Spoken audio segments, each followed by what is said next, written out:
Hello, YouTube, and welcome to Superpower Broadcasting. My name is Kevin Castley, and we have some bad news to go over. If you've been following the New Hampshire primary over the course of the evening, you will know a couple of noteworthy things have occurred.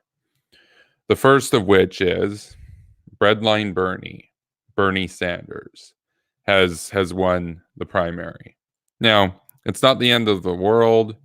Back during the 2016 primary cycle, of course, we know that Bernie had won states as well. And of course, he didn't wind up securing the nomination. But it is troubling and it is unfortunate. And I will be discussing the other candidates and their performance. And it is unfortunate, to say the least, that Joe Biden placed fifth by the most recent results, which I have seen. Almost all of the votes are in as of last I checked. And of course, Joe Biden, he has other states that he will perform better in. That's a certainty. However, it is unfortunate he hasn't, to some extent, lived up to the hype. And I am not ready to write Biden off in terms of his chances in this primary. This is just the beginning. However, there is a problem here, and I'm going to be discussing this later. The other troubling event to note, in some ways even worse than Bernie winning the primary, is that Andrew Yang has dropped out of the Democratic nomination process. He's no longer going to be running his campaign. He has suspended it, and it is unfortunate. I did an interview with my friend Prometheus last night, and we talked about Yang for quite a while. And we were talking about Yang in terms of what he could bring to the election cycle, what he could bring to the Democratic Party, what he could do if he became the nominee. And now he's got no shot at that. He has suspended his campaign, and it is unfortunate because even though I have my disagreements with Yang, and even though I was never too keen on Yang, I always thought that Mr. Yang was a very respectable, nice, innovative person with smart ideas, new ideas, innovative ideas to bring to the table that we can have a debate over. May you prefer a negative income tax? May you really do support UBI specifically? May you have issues about how the funding process is going to work for it? May you're not too keen on a value-added tax? These are all things that we can talk about and have a debate about. But it's unfortunate that he's no longer going to be there to move the economic debate, because while I'm not the strongest champion of UBI out there, I do believe that UBI is going to at some point necessarily have to be implemented to complement the prosperity of capitalism, but to also mitigate the areas in which capitalism does have its shortfalls. This is something that Prometheus and myself were talking about last night. Now, there was a technical error that still will be addressed, and that interview is currently down right now. However, I will be re-uploading that interview, so you can all watch my interview with Prometheus. And we talked for almost 4 hours, and we talked a lot about Yang. And Prometheus was quite optimistic and explained a lot about Yang's foreign policy nuances, and especially about his economic platform. And it just sucks because one of the things that Prometheus noted in that interview with me was how, whenever Yang is in a debate or a town hall or any sort of setting, an interview in which he's asked, to defend his position, he brings facts and figures and says things in a professional way. Whereas when we look at Bernie, all that Bernie has are platitudes, idealism, virtues in abstract to appeal to his base, to whom he could say anything, and they would go out wearing Bernie with the little bird shirts and talking about how woke it was. It's unfortunate. It's unfortunate because Andrew Yang is somebody who not only cares about America, cares about the future of America, He cares about the facts and figures and what actually works. Whereas Bernie Sanders is somebody who cares more about reinstituting the role of government in the lives of people. And it's unfortunate. And of course, you say, well, Kevin, right? A UBI, that's part of big government. That's a government program. There's some nuances around that. First is it's not means tested. So if you get UBI, everybody gets UBI. There's no stigma around it. Whereas if you get welfare, that's like this badge of shame. It's like this sort of it's like the scarlet letter or whatnot upon you, where it that in and of itself will make you have a lower self-esteem and decrease the chances that you're going to feel good about yourself and be productive. And furthermore, more importantly, they dog part your paycheck if you do actually decide to work. So it basically penalizes you getting out of that trap. Whereas the UBI system, you get help, but you're also free to work if you want. And you're not penalized if you do work. See Andrew Yang, well, I've got my disagreements with him. I wish that it was Biden versus Yang instead of Biden versus Bernie. I wish that Yang was the progressive alternative to Biden, not Bernie, because Yang's somebody who's reasonable. Yang's still a capitalist. Yang is still somebody who is professional and has professional people around him, talented people around him. Who do we see surrounding Bernie Sanders? Even if you say to me, Kevin, Bernie's a nice guy. Bernie's a nice guy. I used to think that. I genuinely used to think that he was a nice guy, right? Who's around him? He's got these modern monetary theory nutters. He's got the cockroach Linda Sarsour working as his surrogate. Billy Bong, my buddy Billy Bong, he's been pointing this out for a long time, how pernicious and toxic and absolutely horrid Linda Sarsour is, that she's one of the most disgusting people in the West right now. The defense of not only terrorism but FGM and other things to note. I mean, the comments that she had directed at Ayaan Hirsi Ali were despicable, to say the least. This is somebody that, if you consider yourself in any way to be a social liberal, in any way to be somebody who values humanism, you would look at her and you would say, you're not getting within 50 yards of my campaign. However, Redline Bernie, he's like, oh, sign her up. She should be my surrogate. Unbelievable. Yang would not have had her as his surrogate. Whether you disagree with Yang or not, he wouldn't have had her around. Bernie, on the other hand, he has her around. And it's unfortunate. It's unfortunate because he prevailed here and Yang dropped out. That is some dystopian level cringe, my friends. That is unfortunate. This is the sort of era of cringe that I'm talking about, where things that make no sense, where things that should be obvious disqualifications are seen as based, or seen as hype, or seen as woke or whatever. It's a disaster. It's a disaster. There's no good news to report tonight. The only good news that's out there is if you're somebody who's, like, say, a fan of Amy Klobuchar. I have in the past talked about how I don't mind Amy Klobuchar on many areas. I think that she is professional and a serious candidate. However, her economic platform is a bit more in the Warren direction for my taste. I'm not really too down with that, but she does have a background in, the market and whatnot. She does have a background in an executive role. And in that sense, she has experience in everything in a similar way that Yang had that sort of experience. Whereas Bernie's entire career, his entire background is basically being paid by the government to work a position, cushy position at that. And of course, he's going to believe that the government can do anything. He has every incentive to do so, and it's unfortunate. It's unfortunate. So I've just talked here for about 10 minutes or so to kind of go over what's happened and a bit of my sentiments with respect to it. I'm going to take a look at the chat right now. Oh, okay. So we got Arthur Izar here. Hello, Arthur. Good to see you. Good to see you in the chat. We got Sean Brink. Says, Bernie beat Hillary by 20 points last time. He didn't beat the moderates by that much this time. Yeah. Well, see, the thing is, Bernie has a lot of hype around him. Bernie has a strong base of support with a couple of very important caveats to note here. The first is the pool of moderates and blue dog Democrats is very wide.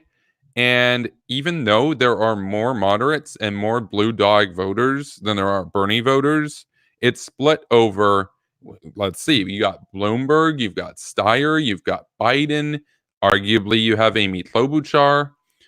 You have Pete Buttigieg, for example. Some moderates support Pete Buttigieg, though in some ways he represents somewhat of a middle ground between the progressives and the moderates. You have this wide pool, whereas with the burners, the breadline Bernie comrades, there's only one candidate that they would ever consider voting for, like the TYT Army, all those people. They will tell you, Elizabeth Warren, she's too hawkish or she's too weak on Wall Street or whatever. Bernie's the only one. They have this almost cult of personality within the context of a democracy, of course. It's nothing like North Korea or anything. But as far as democracies go, it's still pretty cringe, kind of spooky, kind of weird, kind of cringy. And so they gravitate around Bernie Sanders. They see Bernie Sanders as this, quasi deity type figure that he can do no wrong. That of course he's the best candidate. He's been in government for so long. He must be successful. And of course, Biden's been in for a long time. Biden's got a lot done. Biden compromises. Bernie doesn't compromise. Bernie hasn't gotten a lot done. If he were president, he'd either be a very lame president that wouldn't accomplish very much, or he'd be a president that would be more or less have to come to compromise, in which case all the Bernie fans would somehow, they'd start with mental gymnastics and say, oh, well, sure, he approved the defense budget or whatever, but, or this and that, or, he only loaded it by 15% or whatever, but they forced his hand or whatever. But eventually they would get disillusioned with him because a lot of people don't realize, the limitations of the power of the president, and in other ways, the actual power of the president. Because the actual power of the president it's in foreign policy. It's not in economic policy. It's not in social policy. The president can be a leader on those, can be a champion on those issues. But at the end of the day, the president has the most jurisdiction over the foreign policy realm. And so you should vote for a president in America the most based on their foreign policy stance. Even if you cared about social issues more than foreign policy, you vote for your local representatives, your congress member, your senator based on that. You don't vote for the president so much based on that because the president's main purview, they have the most prerogative over foreign policy. Bernie's foreign policy it's Neville Chamberlain level appeasement. It is there a dictator out there? Oh, let's sit down with them with no preconditions. Oh, is there a horrible genocide going on over there? Oh, well, if we did anything about it, it would be Orientalism and USA imperialism. And we're bad. It is a disaster. I talk about before how my nightmare fuel is tanky Tulsi Gabbard winning the nomination and going on against Trump. Trump versus the tanky. That would be a disaster. Well, Trump versus Bernie. Trump wins that, so there's no real question about that. But that's still kind of a creepy scenario, kind of scary scenario where you've basically got two guys arguing over who can appease the terrorists the most to the greatest extent. So I'm going to check the chat again. Sean Brink writes, the Bernie bros attacked Buttigieg on not being gay enough. Yeah, that's true. That's true. Some of them even posited to reason that, he's white. So how gay can he really be? Stuff like that. Really, really cringy, woke identity politics. The kind of stuff that's just, it's almost like an onion level parody. Except they're serious about it. They're watching caricatures and they don't even realize it. They're too woke to realize how cringe they are. It's unfortunate. Sean Brink continues to write, Bernie would be the equivalent of Jerry Smith from Rick and Morty on foreign policy. So I have never seen Rick and Morty, so I don't get the reference on that one. But I'm sure there are people out there watching this that do. So So there's that. Um, yeah. So I I noticed that Buttigieg, in terms of the results, Buttigieg came behind Bernie, and then Amy Klobuchar followed behind. And Amy Klobuchar actually had about 20% of the votes, which is pretty good because a lot of people dismissed Klobuchar. A lot of people on Twitter, a lot of people on YouTube, a lot of people on Facebook dismissed her as having like no chance, like less chance than Tulsi Gabbard, Tanky Tulsi, of getting the nomination. But right now, it's pretty clear. Klobuchar has a much better chance than Gabbard. And if Biden tanks in South Carolina, basically, when we go to Carolina, what's going to happen is Biden was originally fielding, high polling numbers there. It was kind of like seen as, his bedrock. But now Tom Steyer's been running a bunch of ads over there. Bloomberg's been running ads. And we don't know what the effect on that is going to be, but it's possible that Biden actually does wind up losing the next primary. And if he loses that, and Klobuchar performs as well as she did here, then it's clear that Klobuchar might actually be the candidate for the Biden crowd to galvanize around. Because Buttigieg performs really poorly in some metrics. Prometheus was talking about how Buttigieg basically he has lower approval rating amongst African Americans than Donald Trump does, for example, that he has no shot in a general election against Trump, essentially. I believe that. I mean, say what you want about Buttigieg, but he's too inexperienced, he's too young. And you can say, well, Donald Trump was inexperienced in 2016. Yeah, but he's experienced now. He's been the president for 4 years. It's already hard to defeat an incumbent president. Most of the time, regardless of who it is, most of the time the incumbent president gets a second term. So you already have an uphill battle. Now you're going to throw into that somebody who's young, somebody who has very little in the way of experience. His most prominent political position was being the mayor of South Bend, Indiana. And he flip-flops ish on woke identity politics versus moderation. He's trying to have it both ways, and it's kind of cringy. And yes, he has had some good moments. He destroyed Tanky Tulsi on the debate over, Afghanistan and whatnot. But at the same time, I don't think he could do it. I don't think he's the ticket. I don't think it's him. Maybe Klobuchar. Maybe it's Klobuchar. I would like to see Biden pull back or bring it back. I'd like to see Biden bring it back because I think that Biden, if he were the nominee, he would have the best chance at defeating Trump. That's my view, because he would be the most likely to run a campaign that was directed at actually appealing to independents, not doubling down on the far left or doing your primary campaign and appealing to your base in the Democrats all over again. Like, in other words, once you get the nomination, you have to go towards the center. You have to go towards the right. You have to triangulate, so to speak, right? Bernie would not do that. Bernie would double down on a voting base that doesn't even turn out to vote, which is the young. And he would also double down on trying to appeal to Rust Belt voters who are going to vote for Trump again. So he would lose incredibly. He would lose so big, it would be the worst Democratic performance. It would be the worst since like 1984. It would be a disaster. Bernie would lose most all the states. I mean, I've said before, I think that California would be in play. I think that California could go red if it were Trump versus Bernie.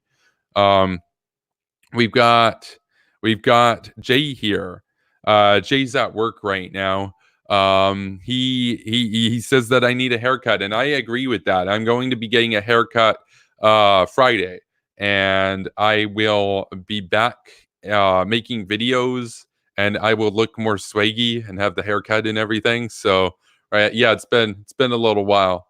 And yeah, the work kettle. It is good. It is good to see the work kettle back on YouTube, I have to say, because recently, I don't know if many of you know this, but the admins over at YouTube took his channel away. For a brief period of time, the work kettle was shut down. Why? Because he says mean things. So you know what Hawk Jay did? He called up all the people at YouTube and Google and whatnot, and he raised hell like a base talk. And they gave him his YouTube channel back. They had to concede. They couldn't take the fire anymore. They couldn't handle the firepower. So it's good to see you here, Jay. Big up, Jay. Props for being based, and you do not give up. You shall never surrender. That gotta respect a base talk right there. So, oh yeah, oh yeah, oh man, we got 8 people here already. That's based. So, you know, so yeah, primary. It's been a mess. It's been a mess. It's been such a mess that, I mean, you all know how, like, politics. I was working tonight, but I wasn't checking the results as much as I would. I wasn't checking them as much as I would because I knew what they were going to be cringe, and it was a binge of cringe tonight. It was like watching 3 videos by Kyle Kalinske in a row. Yuck. Kremlin Kyle. Yuck. I mean, big yikes. Oh man. Oh man. Uh well, I mean, we had a lot of bad news tonight, but at least we got Jay here and we got Arthur. So that's based. That's based. We can make the most of this. I mean, it just sucks because, Prometheus and I, we had a really good discussion, and we talked about Yang quite a bit, and we talked about the potential that he had to have a populist economic message coupled with potentially a moderately hawkish foreign policy, because Prometheus was arguing that he would defer to experts around him, because he's a professional guy with a business background. He would know to leave things in the hands of generals and whatnot that he didn't have a lot of expertise over, and he would concentrate on UBI and whatnot. And we could see more of a foreign policy which reflected American interests abroad. And now it's all gone. Now we got Bernie. Now we got Bernie winning again. That is, I mean, Buttigieg kind of won Iowa, but I can see why the burners called a win for Bernie, because, I mean, they'll try to brand anything as a win. I mean, if Bernie came in third tonight, there would still be a Young Turks video about how, Bernie's actually got all this momentum and it's a good thing, and this is just proof that the establishment is really scared, so they rigged the votes or whatever. So Bernie actually won. Like, I'm telling you, if Bernie came in fifth, they would still believe that he actually won, and they would say that the votes are rigged. Also, one thing to note here, my friends, nobody in the progressive camp is talking about how the votes were rigged tonight. They're all saying this is a legitimate primary. The votes are legit. Everything's legit. Bernie won because Bernie won fair and square. He won.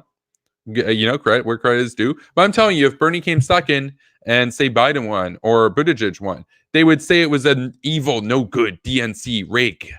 I mean, I'm telling you, say he loses the next primary. Where are they going to say? They're going to say that this is the DNC rigging it against Bernie because they saw how he won the last 2 and they couldn't handle it. It's the same level of conspiracism as Tanky Tulsi Gabbard's fan base, where the DNC rigged everything, even though all of the criteria and what you needed to meet the thresholds were like stated months in advance, and she agreed to them. And then she complained after she didn't meet them and claimed that it was an evil, no good DNC rig. It's tiring. This is the same crap they pulled in 2016. I remember I watched Young Turks almost every day in a row, see what they were saying. And what were they saying? They were talking about how the DNC rigged it against Bernie. It was like Russia Today level talking points, Tucker Carlson level talking points, Donald Trump level talking points, conspiracies to try to weaken the base of the Democratic Party, to try to dissolve the resolve of the moderates and the blue dogs and the Democrats, to basically turn the Democratic Party from a serious party with an alternative message to the Republicans into a cringe party that's a bunch of clowns, like the Squad, the comrades in the Squad, the cringe mongers, right? It's that. Sean Brink writes here. He says, I like Buttigieg solely because the progressives cried so hard when he won Iowa. And yeah, I think that's worth noting, because yeah, you can say, well, that's not serious politics or whatever, but no, politics relates to more areas than just, keeping it serious and whatnot. Memes are part of politics, all this sort of stuff. I get it. I like to see it when my opponents are triggered. I understand that. And yeah, it is entertaining. And you know what? I'll give you an example in my personal life, right? I listen to a lot of music. Lot of music. Like I listened to over 3,000 albums released in the last decade, for example. And what I can tell you is I'm not too much of a fan of Panic at the Disco. However, whenever High Hopes by Panic at the Disco comes on a year ago or whatever, 6 months ago, however long ago it was, I would have said, oh, it's another one of their boring songs by Panic at the Disco. But now, yeah, it's still sonically, I feel the same way about it, but it cheers me up. It makes me feel hype. You know why? Because I just remember all of the progressives and the leftists and the breadline Bernie comrades and the socialists and the communists and every ism of the left just completely losing it and getting triggered over when Pete Buttigieg's supporters would do the dance, and they'd have like Pete's face on a sign, and they would be playing High Hopes, and it's like they managed to get me, the cringe mongers, like the TYT crowd, they managed to get me to actually find Panic at the Disco serviceable now. So there's that. I'm telling you, even if you don't like a candidate, if the burners don't like them, I mean, hey, at least there's that, right? At least there's that. So, oh man.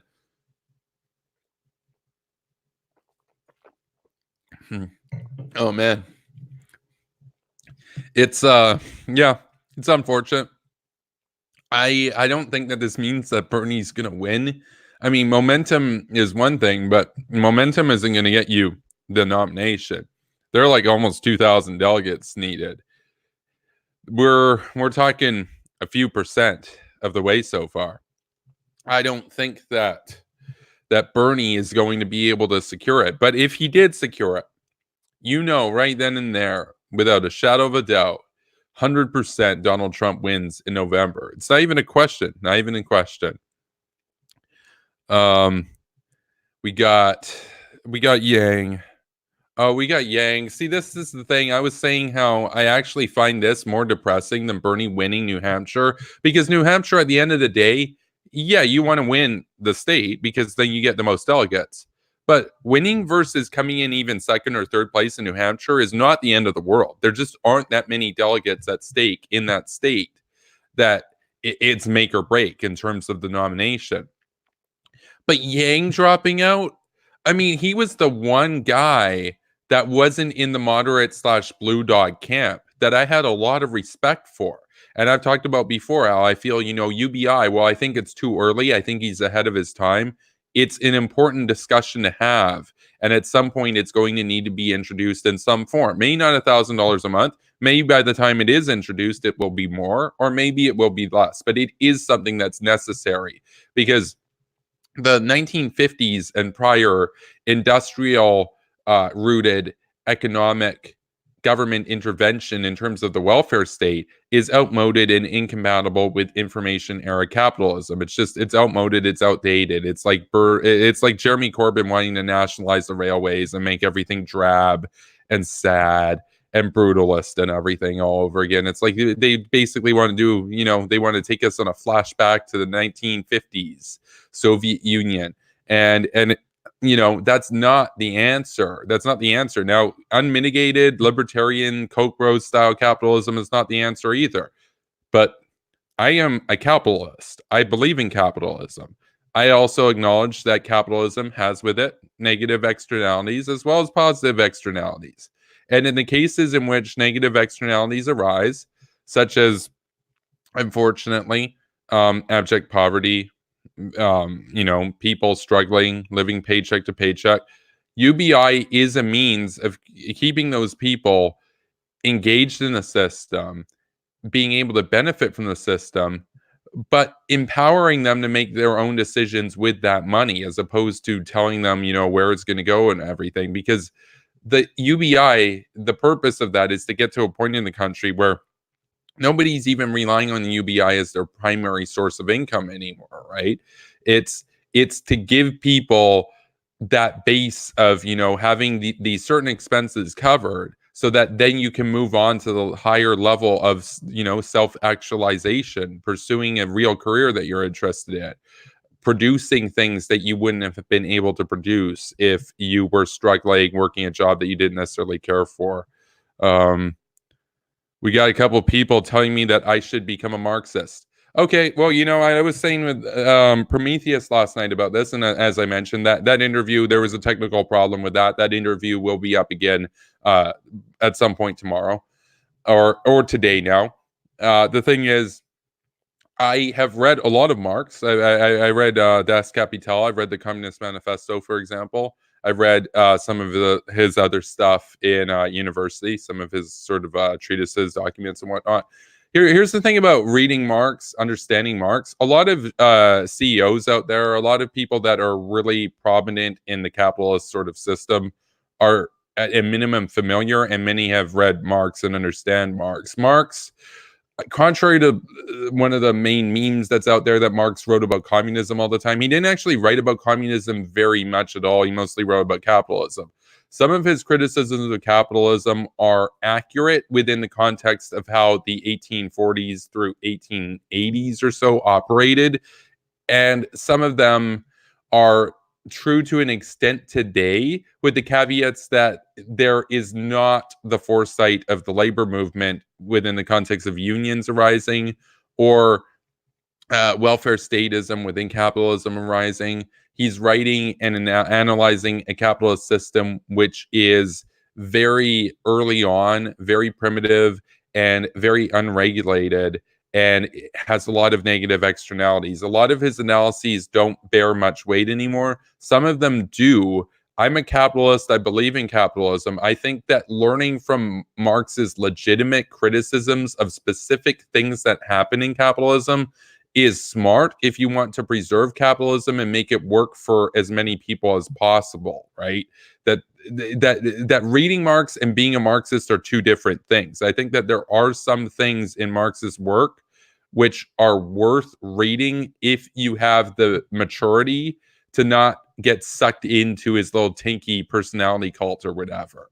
If you can read that and say, oh, that makes sense, there's some lessons here, we should be wary of that, and we should tweak our system so that we can account for these sorts of things, so that we can avoid a revolution or whatnot. Because some of the people at the Majority Report, for example, have alleged that Mr. Yang and his UBI proposal are an evil globalist capitalist conspiracy to get rid of the welfare state and replace it with UBI so that the tech billionaires can be happy or whatever. And I look at that and I'm like, yeah, but it makes everybody on the whole better off. It keeps capitalism going. It enriches and evolves the capitalist system to a higher level of maturity, a later stage of capitalist development. Because again, we're in a very early stage of capitalism right now. Capitalism's only about 300 years old, and in the developed countries, in many countries, it's like not even a century old. We're in a very early stage. UBI is the next step. It's the next step, and it'll happen at some point. And those guys, they're not wrong per se, because UBI is a complement to capitalism. It does serve to reform and replace the welfare state. The thing is, the welfare state is not a good thing. The welfare state was appropriate as a Keynesian remedy for a very specific era of profound crisis in the 1930s and late 1920s with the Great Depression. John Maynard Keynes, he called his work, the general theory. It was not the general theory. It was a particular theory that was relevant to a very particular case of extreme downturn, and that was appropriate. And that was appropriate to have welfare statism as enacted by FDR, even though FDR did it for, and I can get into this in a different video, of course.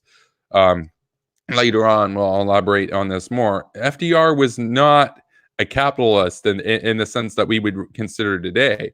He wasn't doing this to necessarily save capitalism. He believed in that welfare statism. Welfare statism was appropriate back then, but it's outdated now. UBI is to contemporary information era capitalism what the New Deal was to industrial era capitalism.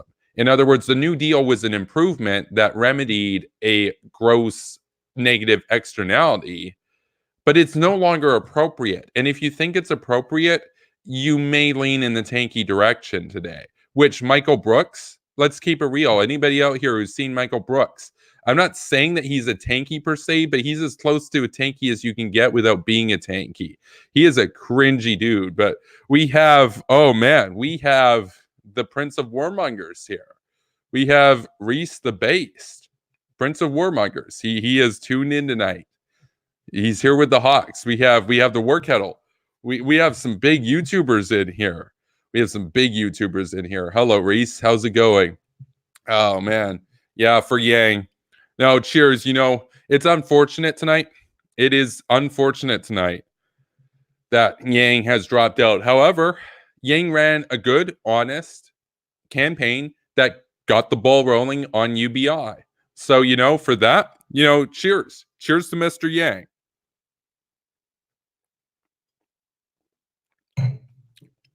Big up Yang, big up Yang, big up Reese, big up Hawk J, big up Prince of Warmongers Reese, big up all the Hawks out there.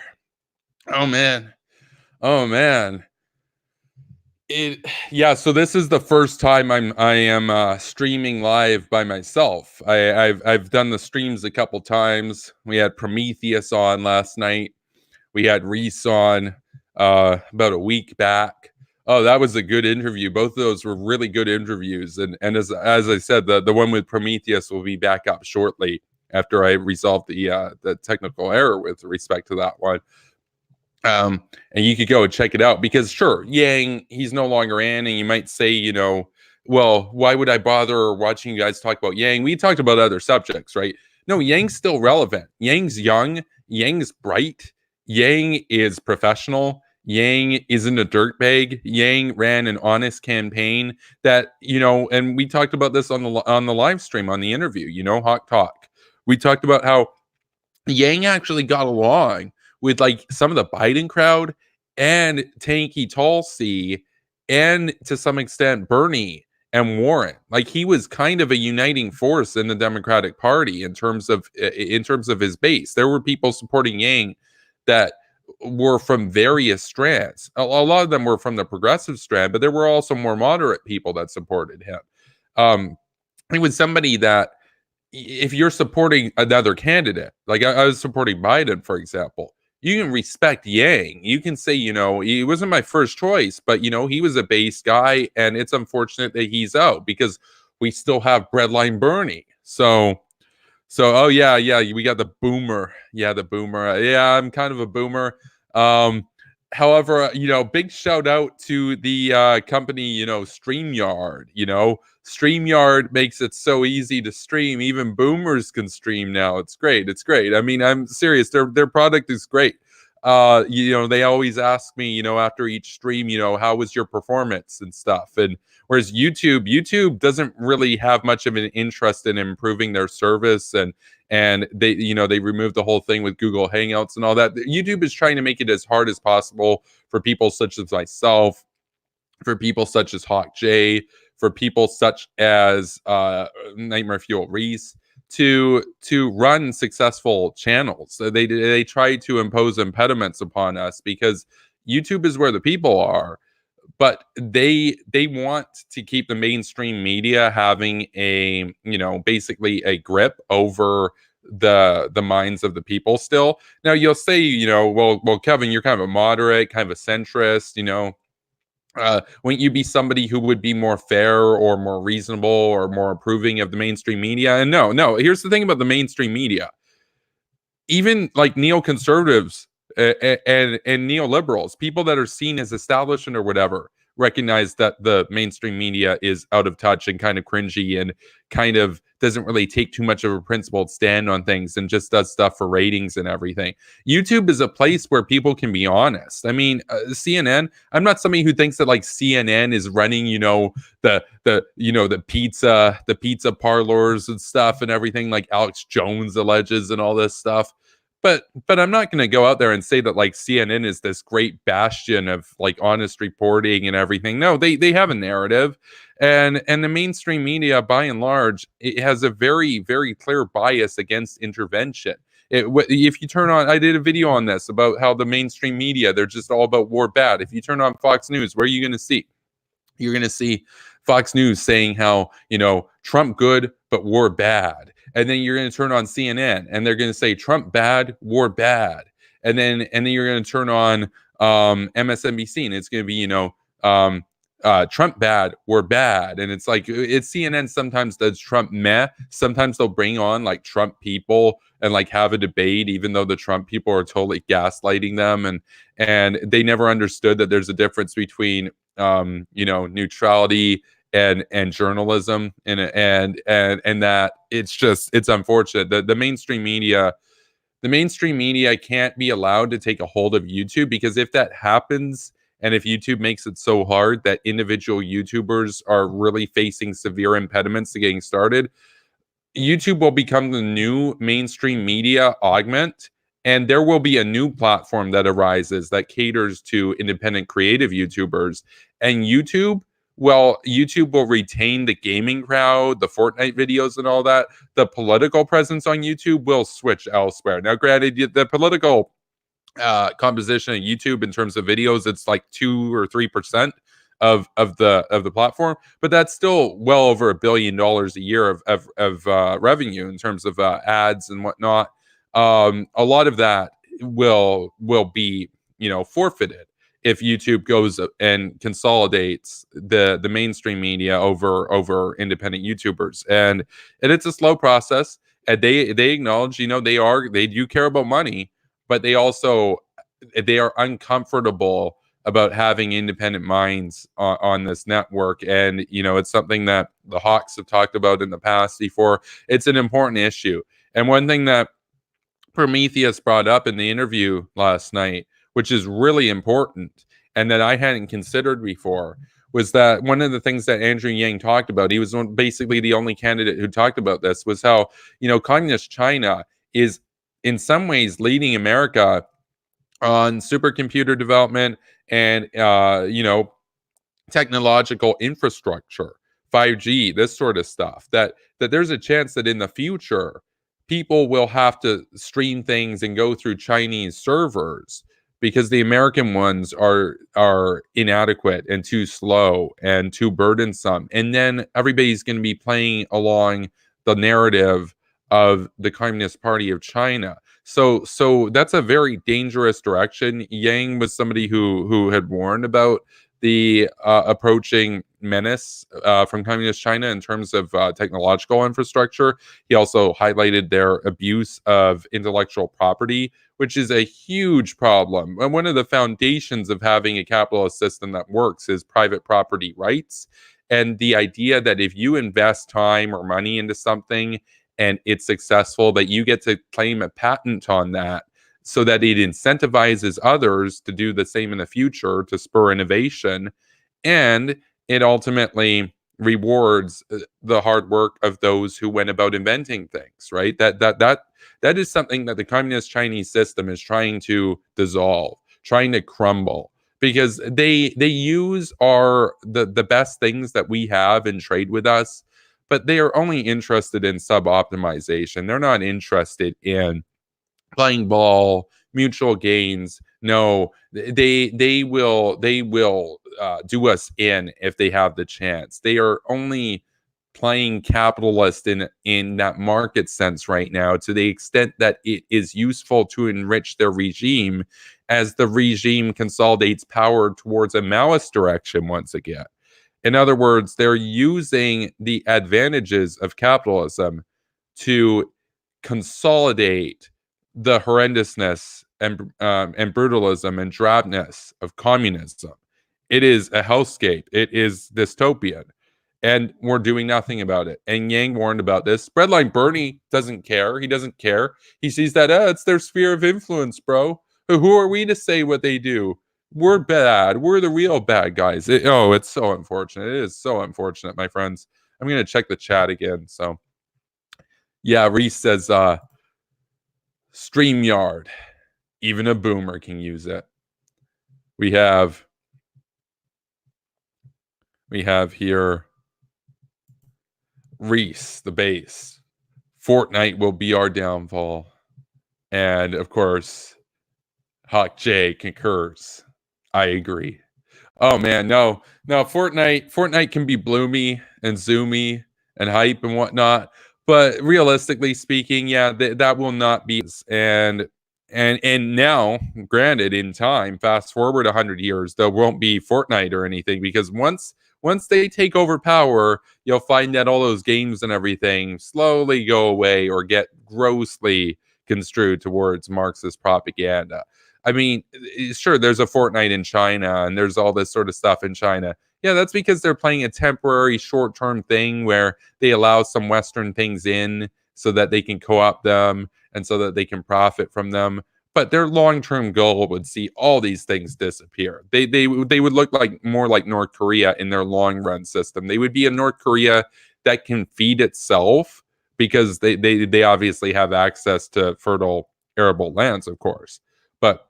But it would be a North Korean system in terms of drabness, in terms of the absolute power of the dear leaders, in terms of the militarization, in terms of the regimentation of society, the militarization of society, the Marxist structure, the memorization, regurgitation of Marxist doctrines and slogans and dogma, and the deification of the great leaders. That's what they are going towards. They have to balance this fine line right now because they're in this very temporary state or stage rather. Communist China has a long-term vision. They're looking hundreds of years ahead. America is constrained by 4-year election cycles, which of course democracy is a good thing, but we should bear in mind that is a vulnerability. That is a disadvantage to a democracy. Democracy isn't perfect. Democracy, well, it is the best system, has some drawbacks which need to be recognized and accounted for. I'm not saying get rid of democracy. I'm saying a smart democracy would recognize that 4-year election limitation and say we need to do more to have some permanent things and make it harder for presidents to just overturn everything the previous president did, especially in matters of trade and strategic policy, because those are interests that transcend politics, right? Whether you're a Democrat or a Republican, you should want American interests abroad to be expanded and consolidated to a level of global hegemony. Whether you're a Republican, the most Democrat, shouldn't matter. That's not about politics. That's about survival. That's about security. That's about prosperity. We got, look at that sexy Cypress War Kettle logo on screen. There you go, Reese. Long live Cyprus, or Jay rather. There's Reese. Long live Cyprus. Yes, free from the Turkish occupation.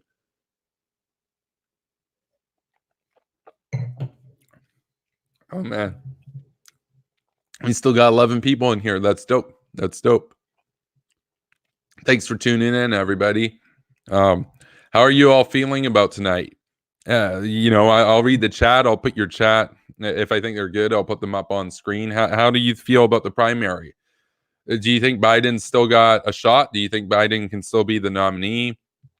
How do you guys feel about Klobuchar? And what do you think about Yang dropping out? So, I'm just going to take a break here and check Twitter.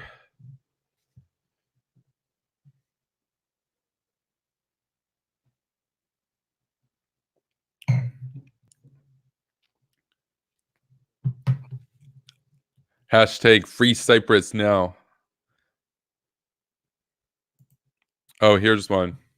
It's always going to be well thought out and intellectually stimulating when Reese the Based posts multiple sentences in here. With democracy comes freedom. With freedom comes responsibility. Responsibility that the average American is not close to respecting.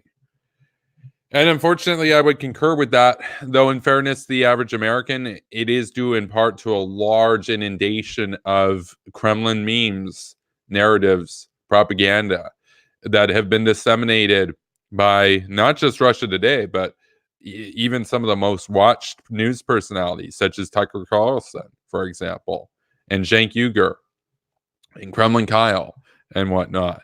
They have all disseminated this, and the American people have been led astray, and it's unfortunate. And we cannot do the same because we have nowhere near the amount of Russian speakers that could co-opt things and produce memes to disseminate there, that they have English speakers that can do the same here because they put energy into it and we don't. And they have a closed society and we don't. So a closed fascist system is a lot harder to co-opt democratically or to mess with their democracy or whatever than it is for that fascist system to take advantage of ours, because they rig their own elections, right? They rigged their own. Even if the CIA made a bunch of memes and convinced a bunch of people in Moscow and Novosibirsk and Rostov-on-Don and whatnot to go out and vote against Putin, well, he's just going to change their vote. So even that wouldn't do anything.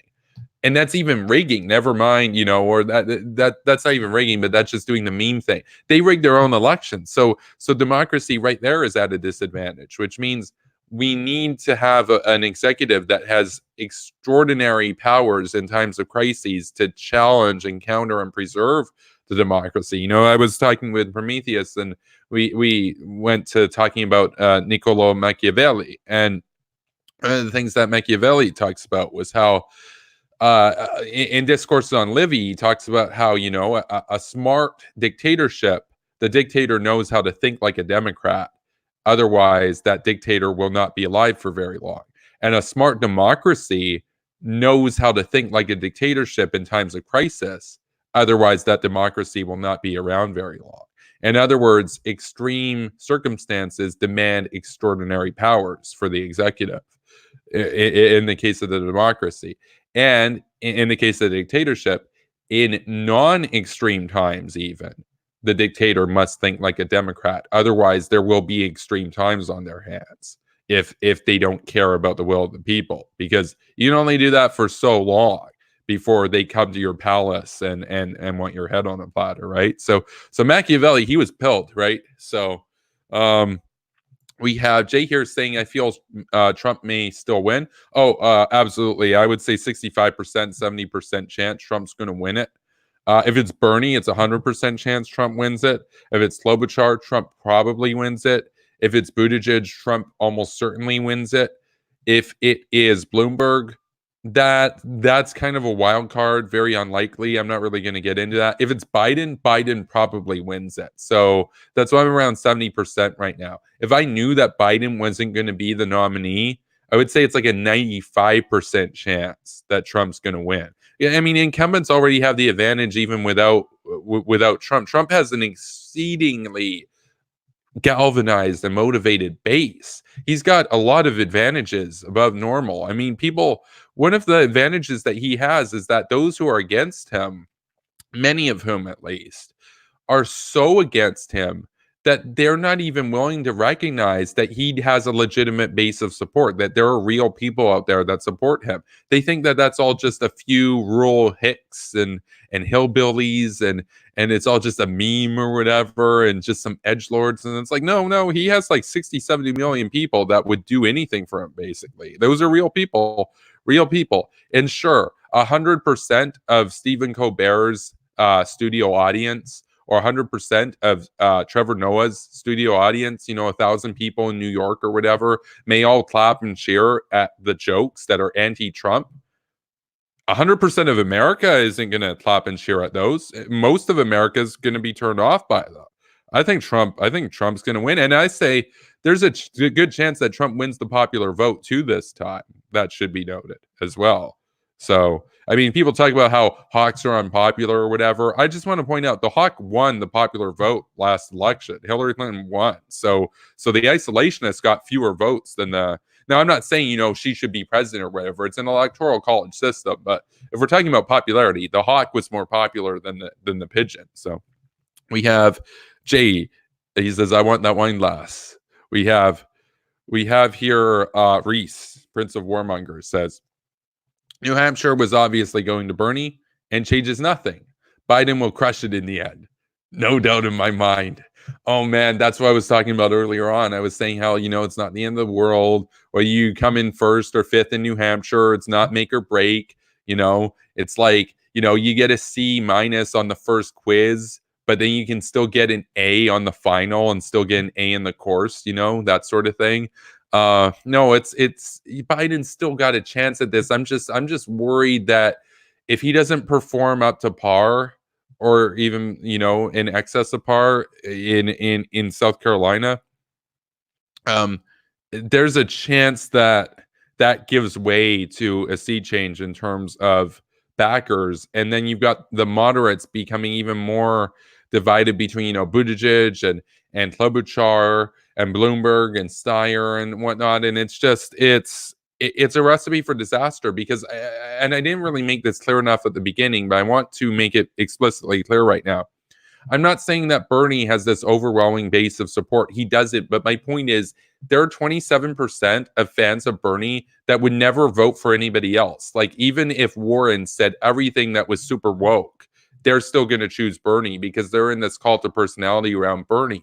Even if Warren was more Bernie than Bernie, they would still support Bernie because he's their guy.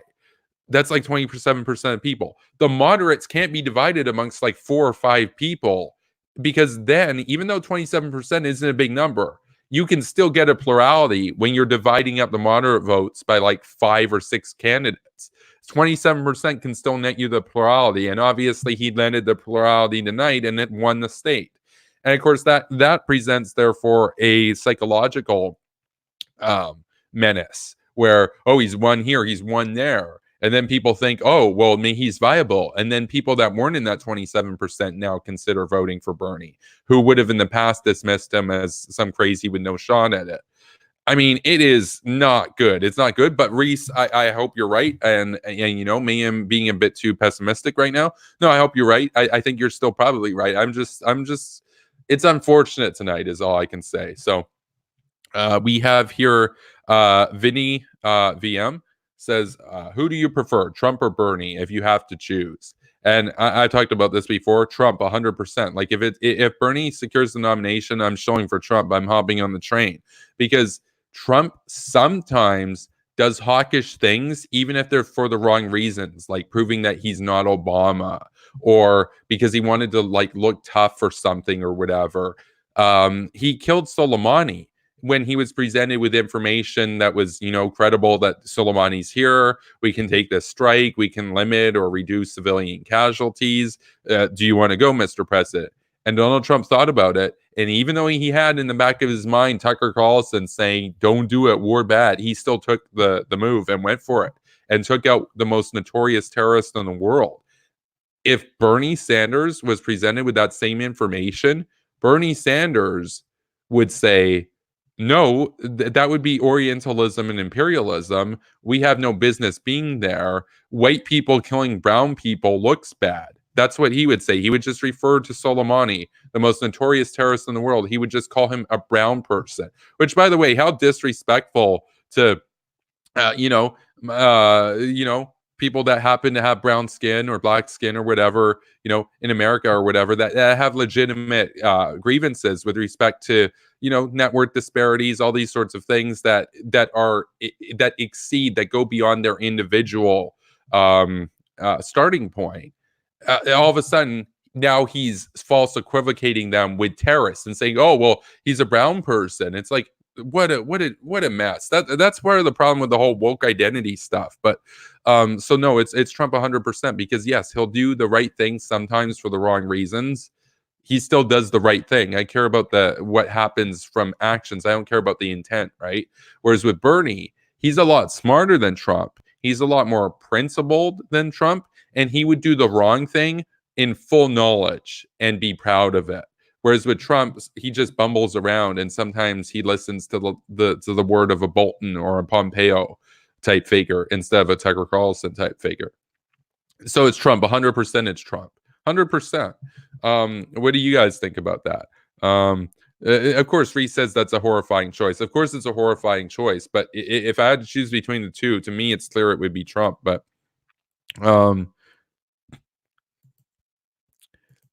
Reese says, I will stay home. Reese continues. He says, there are too many moderate Dems for Bernie to win, but they may succeed in guaranteeing Democrats are too divided to win for a long time. See, that's part of the problem. The Republican Party is more cohesive.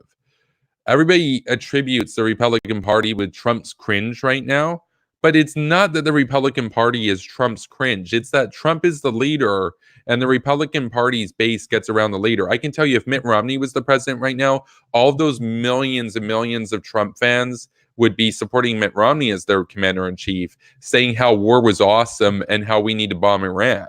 But because Trump's the leader and Trump says war bad, they all say war bad. And if you want to bomb Iran, that's a globalist neocon or whatever.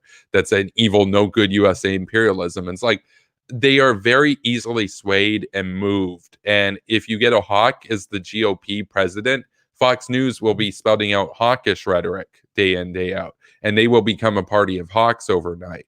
Whereas the Democrats, no matter who wins, whether it was Obama before or Hillary Clinton or whoever wins, there's always going to be the other half of the party that keeps on eating at and saying how this was rigged, and they eat themselves no matter what, and that presents to them an immediate disadvantage going in. Trump has a base advantage just from being the incumbent. He already has an advantage. He doesn't have a brutal primary. I have more news for you tonight about the primary results. There was another primary conducted in New Hampshire. There was a Republican primary conducted there. And it turns out Donald Trump won that. And it wasn't very close at all. He just won it. So now you say, well, of course Trump won. See, that's kind of the point. He's the incumbent. He doesn't have this brutal primary to wear away at his expenses and everything. He can just sit back and gear up. I mean, he's probably going to win. He's almost certainly going to win. Unless it's Biden that gets the nomination. We have W.R. Winter commenting. If it is Bernie versus Trump, I'll drink to blackout during election day. Hopefully I'll forget to vote. Biden's doing bad enough that I think Bloomberg has a chance. Yeah, I agree. I think Bloomberg has a chance. That Bloomberg, I've seen some cringy things. I've also seen some pretty base things in the past from Bloomberg. Bloomberg's a mixed bag. I don't think he's a really serious candidate. And I say that because not necessarily that I disagree with him or agree with him. I think he's just doing it for prestige, kind of the same way that Trump did. Now he's a real billionaire. He's a real successful billionaire. You know, he did his own business and everything, whereas Trump just inherited daddy's money and bankrupted a casino and then went bankrupt 5 more times. Whereas Bloomberg, no bankruptcies and $60 billion net worth and very, very successful corporation. Smart guy. Deserves a lot of credit there. And so he's a real billionaire. Donald Trump is like a wannabe billionaire who wraps everything in gold on Russian credit and then says they got $1 billion net worth. It's like, yeah, okay, bud. We got nightmare fuel. He says in a Bernie versus Trump election, my vote wouldn't matter anyway. And that's true for a lot of people. But I would say that in a Bernie versus Trump election, states that people don't think of as swing states today would be purple states. They would be very, very close. Like California would be very close, if not red.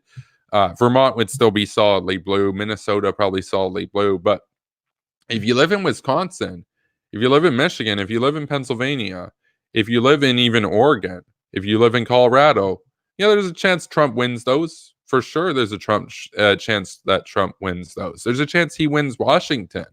Now, maybe that's too crazy. I just think that Bernie would blow it so big because all that Donald Trump has to do is run ads of Bernie with his quotes about how bread lines are good and how the Soviets were good because they had some healthcare system and how, Venezuela, the ones about Venezuela. He has a quote. There's a quote from him. You can look it up. I did a video on this a little while ago recently.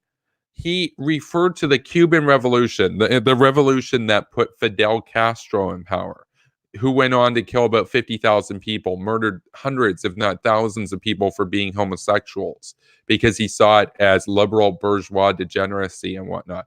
Bernie Sanders said, I believe it was in the late 80s. So, in other words, like 30 years on from the revolution, after all of the carnage and the body counts had piled up, he said, the Cuban Revolution, I'm quoting him here, the Cuban Revolution is very deep.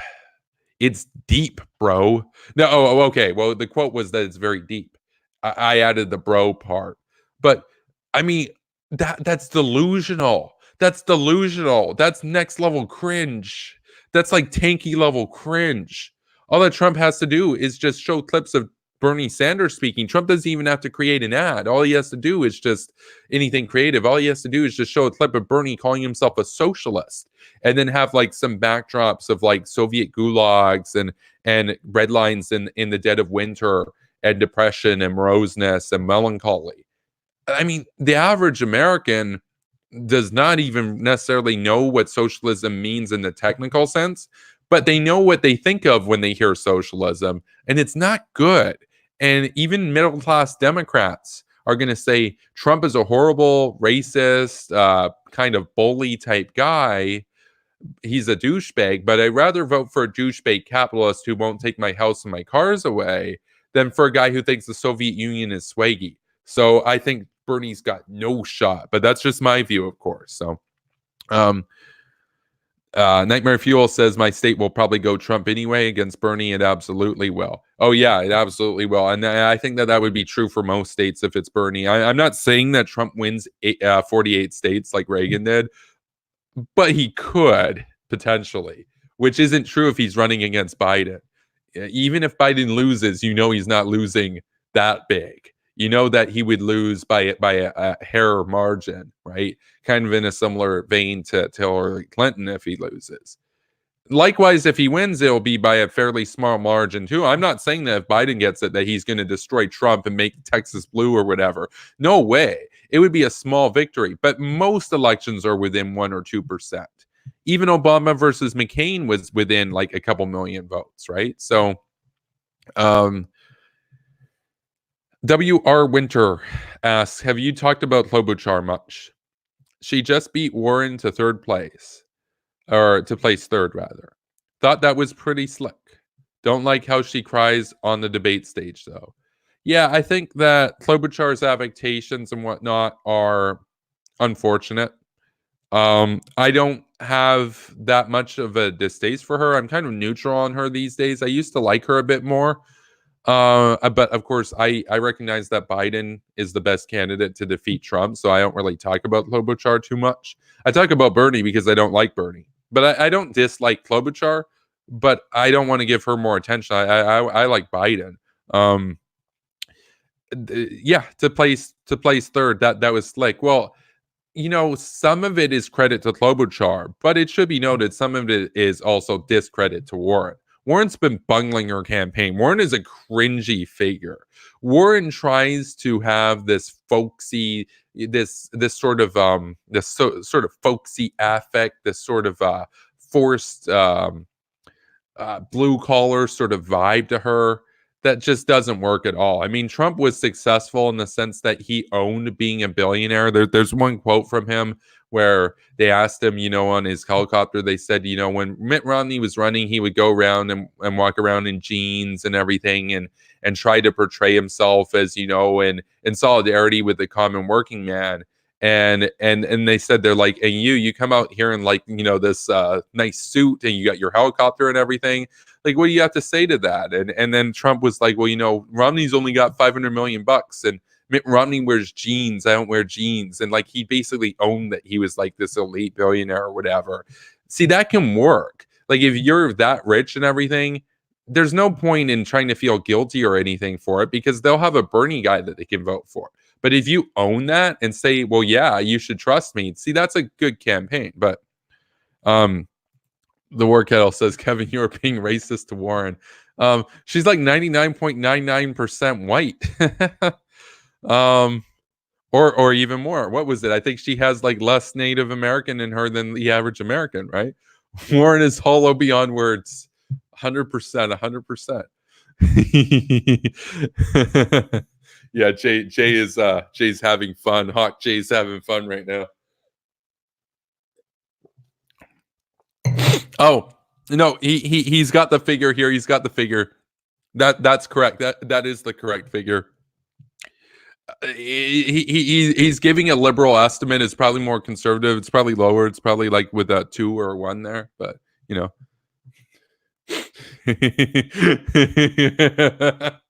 Oh man, I like soldiers who don't wear jeans.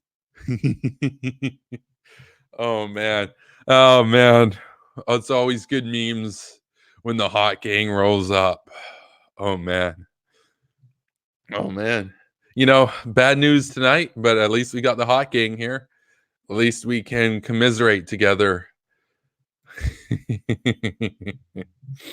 Oh man.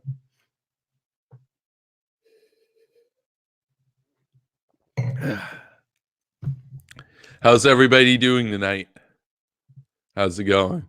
I mean, depressing primary, right? But like Reese said, right? Like Reese said, I'll go back. I will pin that. I will go back to that. Biden will crush it in the end, no doubt in my mind. I like that bloomy optimism. That's dope. That's dope.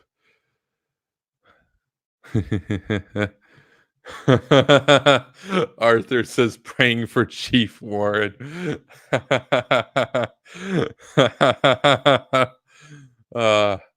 It reminds me of like this meme I saw from a little while ago. It was it was a Jeep Cherokee, and it was just a picture of a white Jeep Cherokee in a parking lot, and it was like basically saying, I forget the exact meme, but it said it was like, what is this vehicle and Elizabeth Warren have in common? They're both not real Cherokees, and they're both white, basically. um oh man. No, she's so fake. She's so fake. I mean, people call Klobuchar fake or whatever because she's a centrist and kind of neoliberal. No, Klobuchar is a real neoliberal. Warren is fake. Warren's cringe. Like, I mean, sure, Bernie's had, this cushy job in the government for so long and everything, but even Bernie comes across as genuinely more blue collar than Warren tries to be. Donald Trump tried to own being white collar and said, I'll be the champion of the blue collars, the blue collar voters. That was a smart branding. He's good at branding. He's good at marketing. Really good at it. He's not too bright on a lot of areas. It's not too smart, but he is good at branding and marketing. He's really great at that, and I give him a lot of credit for that. I don't have to agree with him to admit that his tactics are effective, right? Uh, oh man.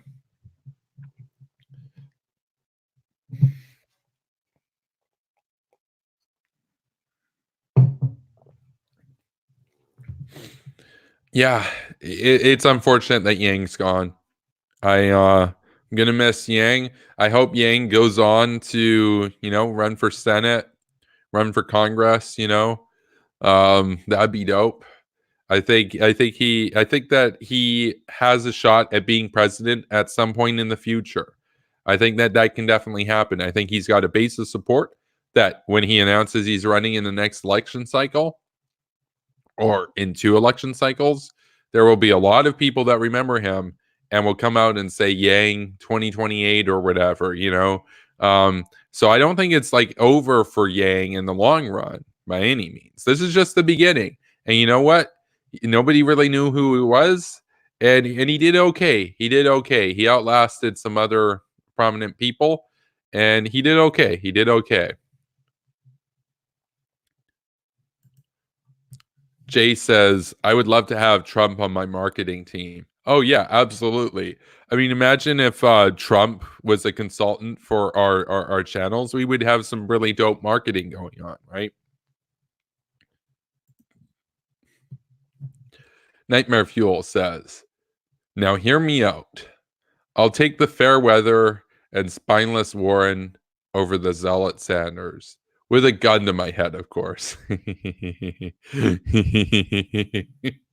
Oh man. Oh man. Oh man. Oh, W.R. Winter says I'd actually take Sanders over Warren. Um, Jay says we would have 1,000,000 subs by now. Oh, we don't need 1,000,000 subs fast. Nobody starts at 1,000,000. It's a long run sort of thing. We're all gonna get there in time. It'll happen. These are base talks, my friends. The people that are commenting right now in the chat, they are base talks. They're all going to be at 1,000,000 in due time. It may take us 10, 20, 30 years or whatnot, but we're young, we have energy, and we're pilled and we know what's going on. We don't let people gaslight us. And, we might not necessarily be Trump level marketing and branding, but, we got good nicknames. We got good memes. We got hype memes. We got fire memes. We got banger memes. So he says he's blowing minds over here. Arthur says booty gang. Oh, and then we have Hawk Dragon is in the house. Hawk Dragon is rolled up. He says, I would never take Sanders for anything. Yeah. Oh, man. Yeah. Hashtag never Bernie. Hashtag never Bernie. Let's get that trending. Hashtag never Bernie. Hashtag breadline Bernie. Oh, man. Oh, man. Bernie's a joke. And, TYT, it's funny because TYT right now, I watch them. They're like the largest news channel. So, of course, I got to keep up with them. Largest news channel on YouTube. Fox is the largest in terms of American mainstream media, but largest by far, right? And TYT is pretty big, like coming up on 5 million subscribers. Though it should be noted, they get way fewer views per subscriber than channels such as myself and Race and Jay do. Like they might get 50,000 views on a video or 30,000 views on a video, but then you're like, that's cool. That's great. Imagine if I got that many views on one video. And then you're like, they have 5 million subscribers. How do they only have 30,000 views on an average video or whatever? Like, come on. I don't know the math exactly, but that'd be like if I got like half a view on a video or something. It's like weird, right? Like, I mean, what a joke. They were talking about how the mainstream media was saying, well, it's actually the person who comes in third that's the real winner or whatever, like basically doing a straw man in the New York Times or whatever. The thing is, it's cringy because TYT does the same sort of mental gymnastics because if Bernie wins a primary, they do they did the music and they clap and they get hyped and they talk about how this was a great victory for progressives and how it was awesome and everything and how Wolf Pack and all this stuff. But if Bernie loses it, then they rush to suspect that the DNC was doing an evil, no good rig. It's like, why can't people just admit that they lost fair and square and celebrate when they won fair and square? Like, I mean, Bernie won fair and square. I'm not saying that it was rigged for Bernie, but if Bernie lost, I'm not going to be like, Buttigieg, he got the DNC to rig it against Bernie. No, that's bat crap, man. That's bat crap, man. That's Alex Jones level cringe. That's like gay frogs in the atrazine water or whatever. That's meek and weak. Oh man, we have a communist who is joining us tonight, my friends. Upon this lovely evening, we are graced by the presence of a communist. He's most likely a troll, but a communist nonetheless. Legacy subs. No one cares about TYT, and isn't that the case? I should probably just stop watching them to keep up with their talking points because really, do their talking points even matter anymore? I should take a poll on that on my Twitter. We have Hawk Dragon here. He says, has someone noticed how TYT stands on Syrian civil war? Oh, well, I mean, they view any intervention there as as the most horrid evil that could ever be inflicted upon the world. And they blame the casualties of the Civil War on an intervention that hasn't happened, on the neocons. Show me a neocon who wanted things to go like this. No neocon is at fault here. Neocons wanted to intervene right when this started in 2011 and get it all done and over with probably by 2012. Instead, 600,000 people are dead and 8 million people had to flee to Europe. What a mess. What a mess. Oh, and Reese points out here, of course. Well, if they think Gabbard is too hawkish, and isn't that true? Gabbard was hesitant and reluctant and even refused to go on TYT because she had the stipulation that Anna Kasparian could not interview her because she was worried that Anna was going to call her out for being a neocon or whatever. Because Anna talks about how, well, Tulsi lies to her viewers because she claims that she is a non-interventionist or whatever, but then she calls herself a hawk on Al-Qaeda. And of course, Anna Kasparian does not want to do anything about Al-Qaeda because Al-Qaeda hasn't done anything to America since 9/11, right? No big deal. Who even are they? It's not like they're an enemy or anything, right? Oh, I mean, how cringe do you have to be to where Tulsi Gabbard seems reasonable, to where you're taking her side? I mean, it's unbelievable. I've even made a video in the past defending Tulsi. That's how cringe some of her opponents are. And y'all know I do not like Tanky Tulsi at all. She's one of the reasons I created this channel. And my meme page, more importantly, was I was like, if she becomes president of the United States, the West is done. Like, we're hooped. The fascists of the world will prevail and consolidate power over Eurasia and relegate America and her hemisphere to a second or third rate dustbin of history. It is unacceptable. So we have back of the breadline, commie. Oh, see, I love that. I love that. It reminds me of something. Ever notice how all the tankies, all of them, 100%, I know this from personal experience. I went to university with some of them, you know. Lennon shirt tanky bro and Comrade Creeper are two of them that stand out to me. Those are references to some memes on my page who are actual communists that went to the same school as me. Really big yikes. Those guys, they all imagine themselves that if the revolution happens, they envisage that they will be the chairman of the party. They will be the great successor, the great leader. They can't all be the great leader. I got news, dudes. If there's like 30 million people in the country and like 10,000 people in the party or whatever, you can't have 10,000 great leaders of the party. Only one gets to be the great leader. And of course, as we learn from history, those of us who actually bothered to pay attention, instead of just regurgitating the memes and the talking points and the narratives and the virtue signaling of Nutter Noam Chomsky, the snoring and boring. if we actually learn from history, what do we see? We see that the most brutal comrade prevails. It is not the comrade that has read the most of Marx or written the most on how cool Marx was. It's the comrade that's willing to kill the most of his fellow comrades in order to consolidate power. I talk about this in many of my videos. I talk about how of all of the old Bolsheviks, you know, Zinoviev, Kamenev, you know, Trotsky, all of them, they all spent all their days in cafes in Vienna and whatnot, exchanging and writing treatises on Marxist revolutionary thought. And then Stalin's out there in exile in Siberia, hunting and fishing and having sexual relationships with like 14-year-old indigenous girls and stuff in the area around where the Tsarist camps were in Siberia.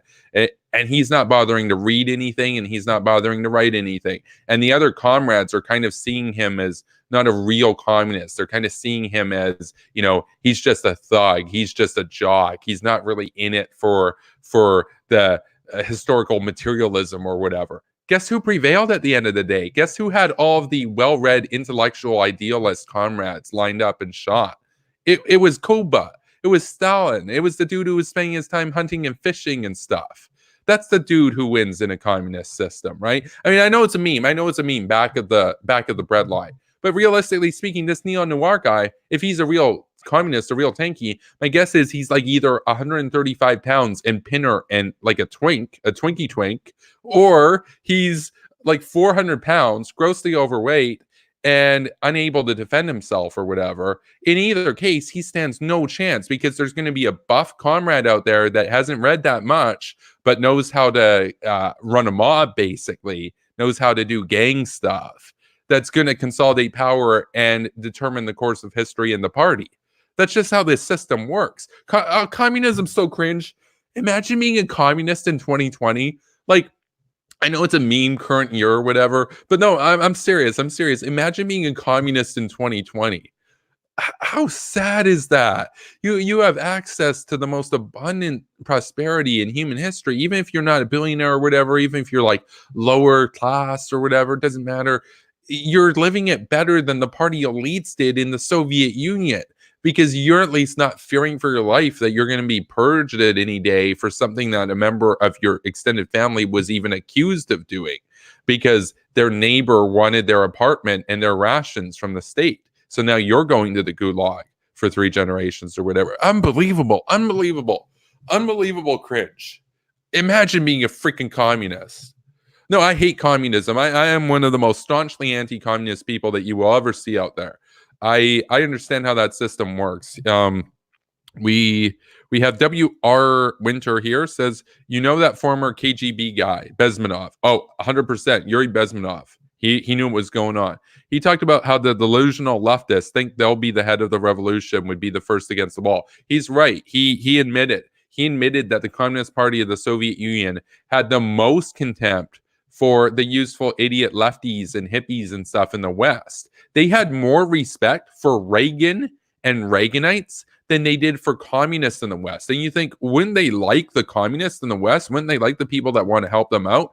No, they saw them as treasonous turncoats who were clueless and had no loyalties and were just trying to be contrarian and edgy and were weak, and they were too liberal and bourgeois for them. And I've seen several interviews. If you guys ever check out the documentary series Cold War, it's 24 episodes, if I recall. It's like from the 90s. It's kind of a dated in terms of it's not high definition or anything, but there's some really good sourcing in there, and there's some really good interviews. And they talk with some of the heads of the KGB and some of the higher ups in the KGB. And they talk about, when they would go into Eastern Europe and when they would have these elections early on, they were like, well, at all costs, we must ensure that the Democrats do not prevail. Because if the Democratic communists or whatever, if the Democratic strand of it, the Democratic socialists, so to speak, or whatever, prevail or whatever, then we have to send in the tanks and all this. And so the idealists to them were seen as, they have to go, because that system, it wasn't real communism or whatever. No, real communism is what the Soviet Union looked like. When you look at Albania under Enver Hoxha, and you look at Yugoslavia under Tito, and you look at the Soviet Union under Stalin and Gorbachev, and Khrushchev and Brezhnev, and so on and so forth, and you look at North Korea under the Kims, you look at those systems and you say, well, they're all slightly different from one another. North Korea is quite a bit different than, say, Yugoslavia. Those are all true communism. Because true communism is the system that does away with liberal democracy. And once you do away with liberal democracy and accountable government and checks and balances and the Constitution and everything, then you're in Lord of the Flies territory. And when you're in Lord of the Flies territory, who do you think prevails? The pinner twink who weighs 120 pounds and reads everything by Marx and has all these theories?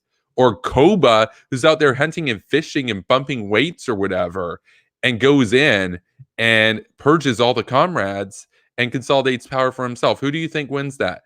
And that's why all those communist systems look quite a bit different from one another. That's partly why. Geography and culture is another. But they were all true communism, because true communism is the ideology. It's the system where the biggest bully is able to prevail. And in different countries, there will be different bullies, and they will have different aesthetics and different rhetoric, and different styles, they'll all have appeals to Marx and they'll all look somewhat similar. Those were all true communism.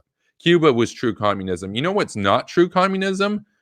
This idealist sort of notion, because it cannot stand on its own weight. The only areas where the idealists survive are in the West, where they have no power. If a revolution ever did happen, the idealists would be the first to get lined up against the wall, 100%. You know, it's funny to me how people have accused me of being a Trotskyite or whatever in the past. I don't like Stalin. Y'all know I do not like Stalin. But I will say credit where credit is due. Stalin killed Trotsky. Trotsky was a menace. He killed like 5 million people in the Russian Civil War for having grain or being from the wrong class or whatever, or for being accused of being friends with somebody who was in the nobility or whatever, which, by the way, the nobility in Russia, Imperial Russia, they were basically like mid-level managers. They weren't super rich. They were mostly working all their day collecting rents and grains and stuff. They weren't like super rich dudes or anything.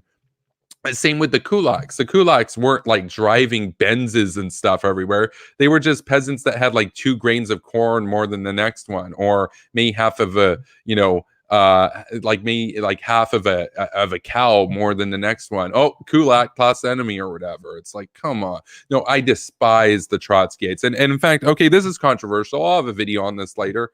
I respect the hardcore tankies more than I respect the idealists on that side. And you'll say, why? The idealists have like a more utopian vision or whatever. And I'm like, because the tankies are honest salesmen. The tankies will tell you before the revolution that if they get power, they're going to purge and they're going to kill a lot of people. Whereas the idealists will say, hey, trust us, give us power and it'll all be okay. And then you do it, and then you wind up with the mass graves. So you get the same outcome in either case, but one gives you false advertising and the other gives you honest advertising. At least the tankies know what they're signing up for, by and large, or at least they're not sugarcoating it. And you know what? What do I hate? I hate being gaslit. The idealists on the left, they try to gaslight me. And I don't like that. You know, the socialists and the communists on the left, the Trotskyites or whatever, they are, I mean, keep it real. Trotsky, what did Stalin do? Stalin carried out Trotsky's visions. Trotsky wanted socialism in one country. Trotsky wanted collectivization of agriculture. All of Stalin's program was what Trotsky was originally talking about. Why does Stalin get credit for it and people think that Trotsky was against it? Because Stalin exiled Trotsky and then took that campaign and branded it for himself. Because he's the great leader now, he can do whatever the hell he wants. And history remembers the victor, right? So then Trotsky in exile talks about how, well, actually, the Soviet Union is kind of a degenerate version of the revolution. No, the only reason he's saying that is because he's butthurt that he lost. He's butthurt that he's lost. It's the same thing with the TYT crowd. Like when Bernie wins, they're gung-ho about democracy and the process and how it was a victory for progressives. But if he loses, they're like, the system, it's on the verge of collapse. They're rigging it. This is proof that it's unsustainable or whatever. It's the same thing with Trotsky. It's like when he's in the running, he's killing 5 million people for Lenin. But then when he gets exiled and realizes that he's got no shot at power, he talks about how Stalin is evil. I'm like, if Trotsky had become the leader of the Soviet Union, more people might have died in the gulags and the starvation. Trotsky was a dirtbag. I mean, I am, if I can say one positive glowing remark about Stalin, it was that he put a pickaxe in Trotsky's head. Though my only criticism is he took way too long to do it. So moving on, we've got a lot of comments here. We have Reese. No, I know I kind of went into a bit of a rant there and I didn't really follow the chat very much, but I'll see what people have said. Reese says, hey man, it wasn't real anarchy. A terrorist group took over and established Sharia law. See, that's what I'm talking about. It's Lord of the Flies. It's like, well, actually, real anarchy would see everybody get along and not hurt each other and agree to not hurt each other. And I'm like, even if that happens, do you think that that's a stable equilibrium? What's a stable equilibrium? Let's just say we had anarchy right now and everybody agreed to respect each other and let each other do their own thing. If you're familiar with the concept of entropy, you will understand how stupid that is. Because the second anything new is introduced into that system, eventually the system starts falling apart. In other words, if you leave a completed puzzle to lie on a table for 5,000 years and then you come back to it, do you think that that puzzle's still going to be sitting there in that table um, in as a whole? It's possible, but it's also possible that the jungle has grown in and the building's fallen apart and collapsed, and those puzzle pieces have biodegraded and were consumed by trees and whatnot, and their particulates are scattered across the earth. That's entropy. That's anarchy. That's why my idealism. That's why those were all true communism, because true communism is whatever the most brutal comrade wants, because he's the one who's going to prevail. So it was all true communism for each country, even though they were all different brands, because they were different comrades. And that's what it's about. It's about a cult of personality. It is about the prestige of the great leaders, and it's cringe. And the tanky logic or the idealist logic or whatever about, well, that wasn't, I mean, it's amazing. It's amazing. They are the types of people who will praise the system when it serves them, and then when they feel that they were wrong, they will immediately turn on the system. They have a very high external locus of control. In other words, they attribute everything to things outside of them. So they think it's all the government's fault, or they think it's all society's fault or whatever. And they're all great when it's going well for them. And then all that they have is just butthurt and contrarianism and mean things to say when it doesn't go for them, and conspiracies and everything. They are not serious people. Like the leftist idealists, they're not serious people. Now you could say, well, are you going to be fair to the right? Are you going to say, the same thing about the reactionaries and the fascists? And no, because I've known quite a few reactionaries and fascists in my personal life over the years. They all know what they're signing up for. They all know what fascism really means. They don't think that it's going to be like this ideal thing where everybody gets along. They all know that there would be purges. They like that. They think it's cool. They want a leader to lick the boots of. They know what they're signing up for. The idealists on the left, like the idealists on the right, the reactionaries and all that, their idealism envisages tyranny and brutality. But the idealists on the left, they don't envisage brutality and tyranny, but that's what you get. And they're incompetent, and they do false advertising, and they are people that should never be trusted with the air they breathe. It's unbelievable. It is unbelievable. I know we went into a bit of a tangent here. Reese comments a little while back. A bit of both. YouTube is exhausting, and my personal life needed some spice. So he came on here. Let's see. We've got Hawk Dragon says, I would even argue that anarchism is vanilla fascism. Well, it certainly lends itself to that, absolutely. But if you fast forward the system 20 or 30 years, like I said, even if everybody gets along well for the first year, the stable equilibrium is not that. That's an unstable equilibrium, which will deteriorate. The stable equilibrium of anarchy is the most brutal comrade prevails. You have Stalin, you have Kim. That's what anarchy gives rise to. So, return of the darkest status quo.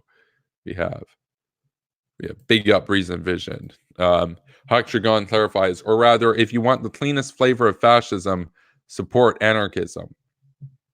Yeah, it lends itself to that initially, but then you wind up with the worst forms in time because of entropy and because of human nature rather, and because of just the laws of politics. Like if there were ever to be a political theory or whatnot, or a book on politics, and they were to quote me or cite me or whatever, I would like to be remembered with Castley's law. The most brutal comrade always prevails. I know a lot of people have written about that sort of thing before, but it is a law. It's true in every communist system that's ever been tried. There are always idealists and there are always tyrants. Sometimes the idealist becomes the tyrant if they're smart. Other times it's people that were thugs and jocks that take advantage and manipulate their way through the system like Stalin did. But at the end of the day, it's always the most brutal comrade who prevails. That is what you are signing up for with communism. The fascists, this is going to be controversial. The fascists are more intelligent in that sense because they know what they're signing up for. They know they're signing up for the Night of Long Knives. They have a death kitsch about them. They actually see dying for the leader or dying so that the leader can consolidate power as giving their lives meaning. I mean, I know that's hard to fathom. They're really cringy dudes, right? But they're still more intelligent than the leftist idealists, the people that actually unironically like Trotsky and crap. I mean, just wow. Um, you centrist in your damn horseshoe theory. Oh man, we got 16 people in here now. We got 16 people in here. It's like that's like hawk stream level views. That's dope. That's dope. It's just me tonight. This is the first time I'm going solo. So, you know, we got my best friend is basically a fascist. Yeah, I hang out with fascists and commies. Yeah, no, I used to do the same in like high school and even university. I even played a lot of devil's advocacy and stuff. I got to see how they think. I got to see how their worldviews are. And you can say, well, that makes you a bad person or whatever, Kevin. And it's like, no, no. I found those experiences enriching to say the least. So, and important, especially considering the nature of my work. So, and my mission on this platform. Reason Vision comments. Communists don't believe in human nature. No, it's so funny. It's so funny. It's like, because, no, seriously. It's so funny, my man. Like, that's like if you comment, communists don't believe in the laws of physics. That's how goofy it is. It's like, well, Newton, he was a little too bourgeois. It's not like gravity. Gravity, it's a bit too bourgeois. That's just an evil, no good capitalist propaganda. And when we point that out, they say it's the US who don't understand it. Oh, it's always America because USA bad. Okay. USA bad. Okay. Oh man. Hawk Dragon writes, just imagine the society falls apart and government ceases to exist. That would effectively lead us back to slavery or feudalism. Exactly. Basically serfdom, right? The best of both worlds. You get to be a slave and you get to be a feudal serf. Oh, I mean, of course, all of these people, not the anarchists. The anarchists are totally clueless. Like, they don't get this at all. But the reactionaries and stuff and the fascists, some of them, I'm not saying that they exactly understand what they're signing up for. Some of them do think that they would be the nobility if we had that system. Like, in other words, they're upset that they got basically the short straw in this society and they're incels and stuff. And so they imagine that if we went to a romantic conservative system in line with like the feudal era of the 1600s, that then they could be a lord and have like all these serfs to have sex with. The problem is they're losers in this system. This system is the easiest system ever to be a winner because this system doesn't have a finite number of resources. Everybody can win in capitalism and the system will still work. Whereas under feudalism, it's a zero-sum sort of system, right? So it's harder to win in feudalism. No, they would be even bigger losers in feudalism. Those guys would be even bigger serfs in feudalism than they are incels and wage cucks in our system. And they would have a lower standard of living. Like, just because you replace the system doesn't mean that you automatically become a winner now and based and patrician. If anything, you're going to go down and be even more plebeian than you are today. So preserve the status quo in that sense and try to improve yourself instead of engaging in this external locus of control cringe. Because let's just keep it real. I tweeted this out the other day, my friends. I tweeted this out. I said, the only reason why Bernie is really popular, why he even has that 27% base, is because all of those people have an external locus of control. They probably all play the lottery. They probably all read their horoscopes. They probably all attribute the miserableness and mediocrity of their life to my government or my elites or my capitalism or what have you, my bourgeoisie. They never are willing to take personal responsibility for anything. So if they're not willing to do that under this system, then what makes you think that if we just change the system, that all of a sudden they would be winning? Because it's not a problem with the system. Now, there are problems with the system, and we can always reform to be better. But I'm simply making the case that they have an external locus of control. They're never going to be satisfied. Even if Bernie wins and became president, they would be whining and complaining that he's not getting enough done. They would become disillusioned because, of course, the president doesn't have absolute power. Some of them would go like Liberty Hangout level with Trump and say, well, Bernie should make himself a king. That way we can get our universal health care through or whatever. But some of them would get disillusioned and say, I knew it. Bernie was actually a secret globalist and he's a secret capitalist and he just ran his controlled opposition because, see, he didn't get his $30 trillion a year Green New Deal through. We knew he was actually just going to betray us. Some would go that route. And then there would be a small number of people like David Pakman, for example, who would support Bernie, but then recognize that he can't get everything that he wants to get through. And then he'd be attacked by all these crazies on the left that would accuse him of being a corporate shill because he still likes Bernie. I mean, we live in the era of cringe, my friends. We live in the era of cringe. But I cut through the cringe. So go check out my Patreon and help me cut through the cringe some more. We're going to go and check out some more of these comments. Oh, man, we got a lot going on right now. We have Reese. He says, the way I see it, anarchism will inevitably fail. Various kinds of governments could form in those ashes. I agree. Fascism is possibly a more likely outcome than democracy, unfortunately. That is correct. Democracy is rare. Democracy is an off-chance occurrence. Democracy is like life arising in the abundance and depths of space. It is unlikely. It happens sometimes, and when it does, it is remarkable, but most of space is dark and bleak and dreary. This is not the norm. The average temperature in the universe is about 2.7 degrees Kelvin. We live in a very abnormal anomaly, so to speak, in respect to that. Democracy is likewise. Liberal democracies, constitute islands of liberty, and in many cases, literally, amongst an ocean of tyranny. And they are moons of freedom orbiting, vast giants of tyranny. And this is literal too, because when we look at the democracies, especially with respect to the regions of Europe and Asia, we see that the democracies tend to be on the outskirts, on islands like Great Britain and Taiwan or South Korea, which for all intents and purposes, when you look at it from space, looks like an island at night. Why? Because the communist north is pitch black and looks like the ocean, and South Korea is lit up. It literally looks like an island from space because there's nothing in North Korea. It's just pitch black and then lights in China. So you think it must be like an ocean, right? But no, that's a country. The democracies are small, and they lie off from the vast thousands of kilometers of red tyranny, right? I mean, there's this map of the Soviet bloc from right before the Sino-Soviet split happened, where you could literally walk from Finland all the way down to Vietnam consistently, like in a straight line, and go like over 10,000 kilometers and never pass a non-communist kilometer. It was all controlled by the communists.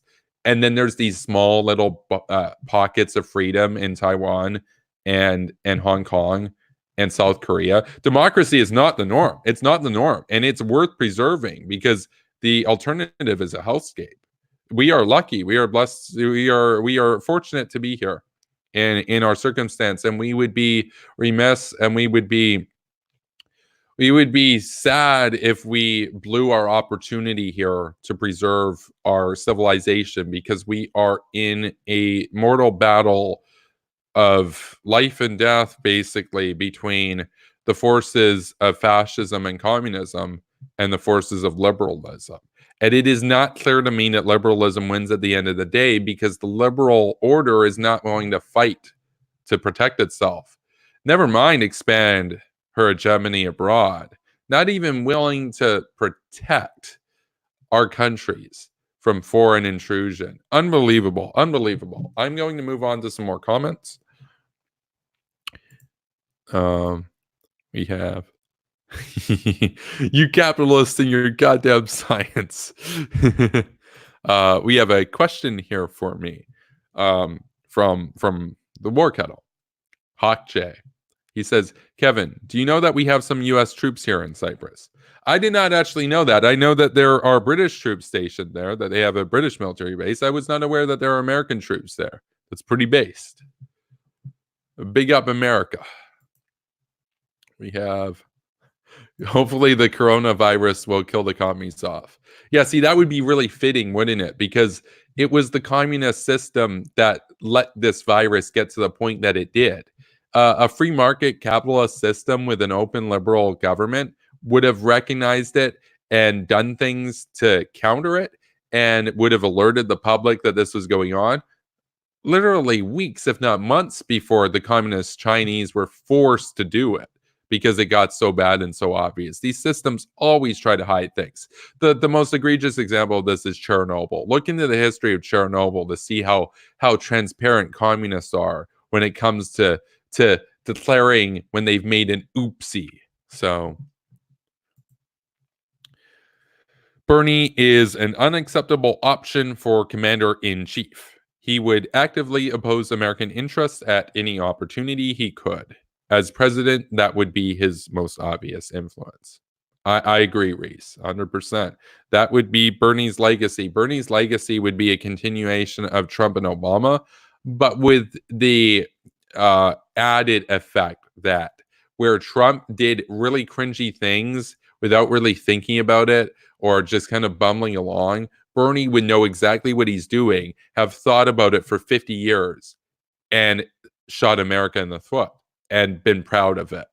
Bernie has ill intent, whereas Trump is kind of an idiot and doesn't really know what he's doing. So the extent to which you can attribute intent there is kind of, it's like a proxy for the last person that he was hearing speaking to him. Whereas with Bernie, whatever he does, he really believes in it. And he's going to do cringe because he really believes in it. Hashtag never Bernie, hashtag breadline Bernie. So Neon Noir writes, Korean War was an atrocity. Picasso painted massacre in Korea in solidarity with the people there. Do you really believe that the South started the war? Like, do you watch those Stymie Korea's videos where they show the great comrades Kim Il Sung and Kim Jong Il inspecting the monument to the victorious Fatherland Liberation War Museum or whatever, and they talk about how the evil South started the war?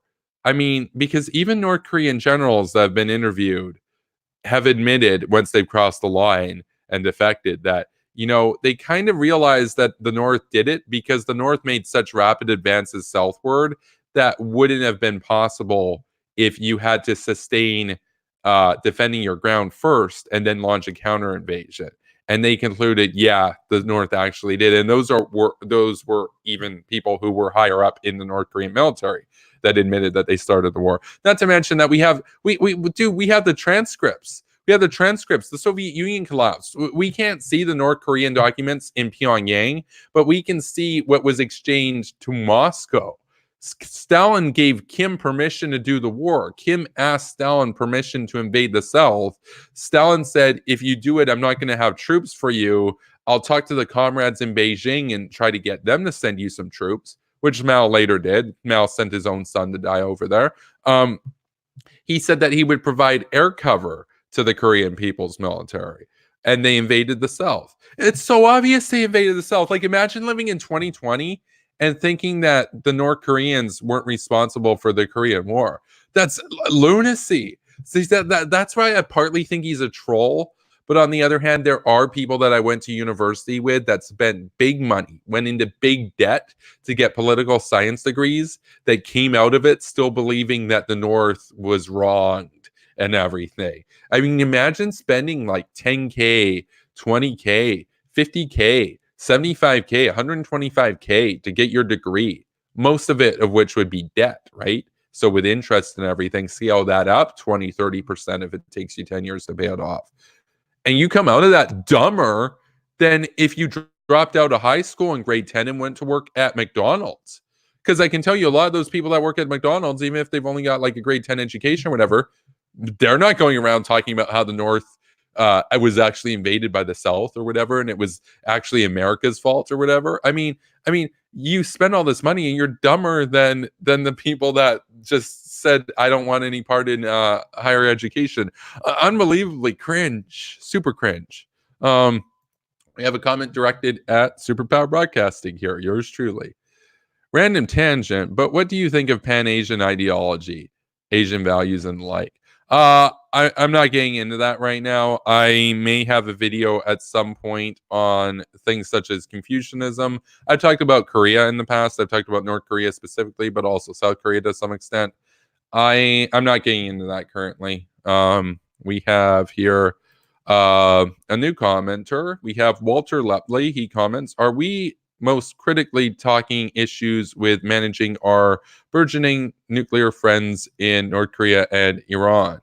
Well, okay, so this stream was originally about discussing the New Hampshire primary results and Andrew Yang dropping out of the election process. And so we've gone on tangents and whatnot. But if you would like a serious, critical analysis of the situation with North Korea in particular, you can check out my recent 2-part series of videos entitled North Korea's Endgame, in which I talk about their nuclear aspirations, what their plan is, and how we need to get serious very fast if we are to have any chance at preventing them from consolidating and crystallizing their ambitions into the annals of history at our expense and the expense of many millions of lives.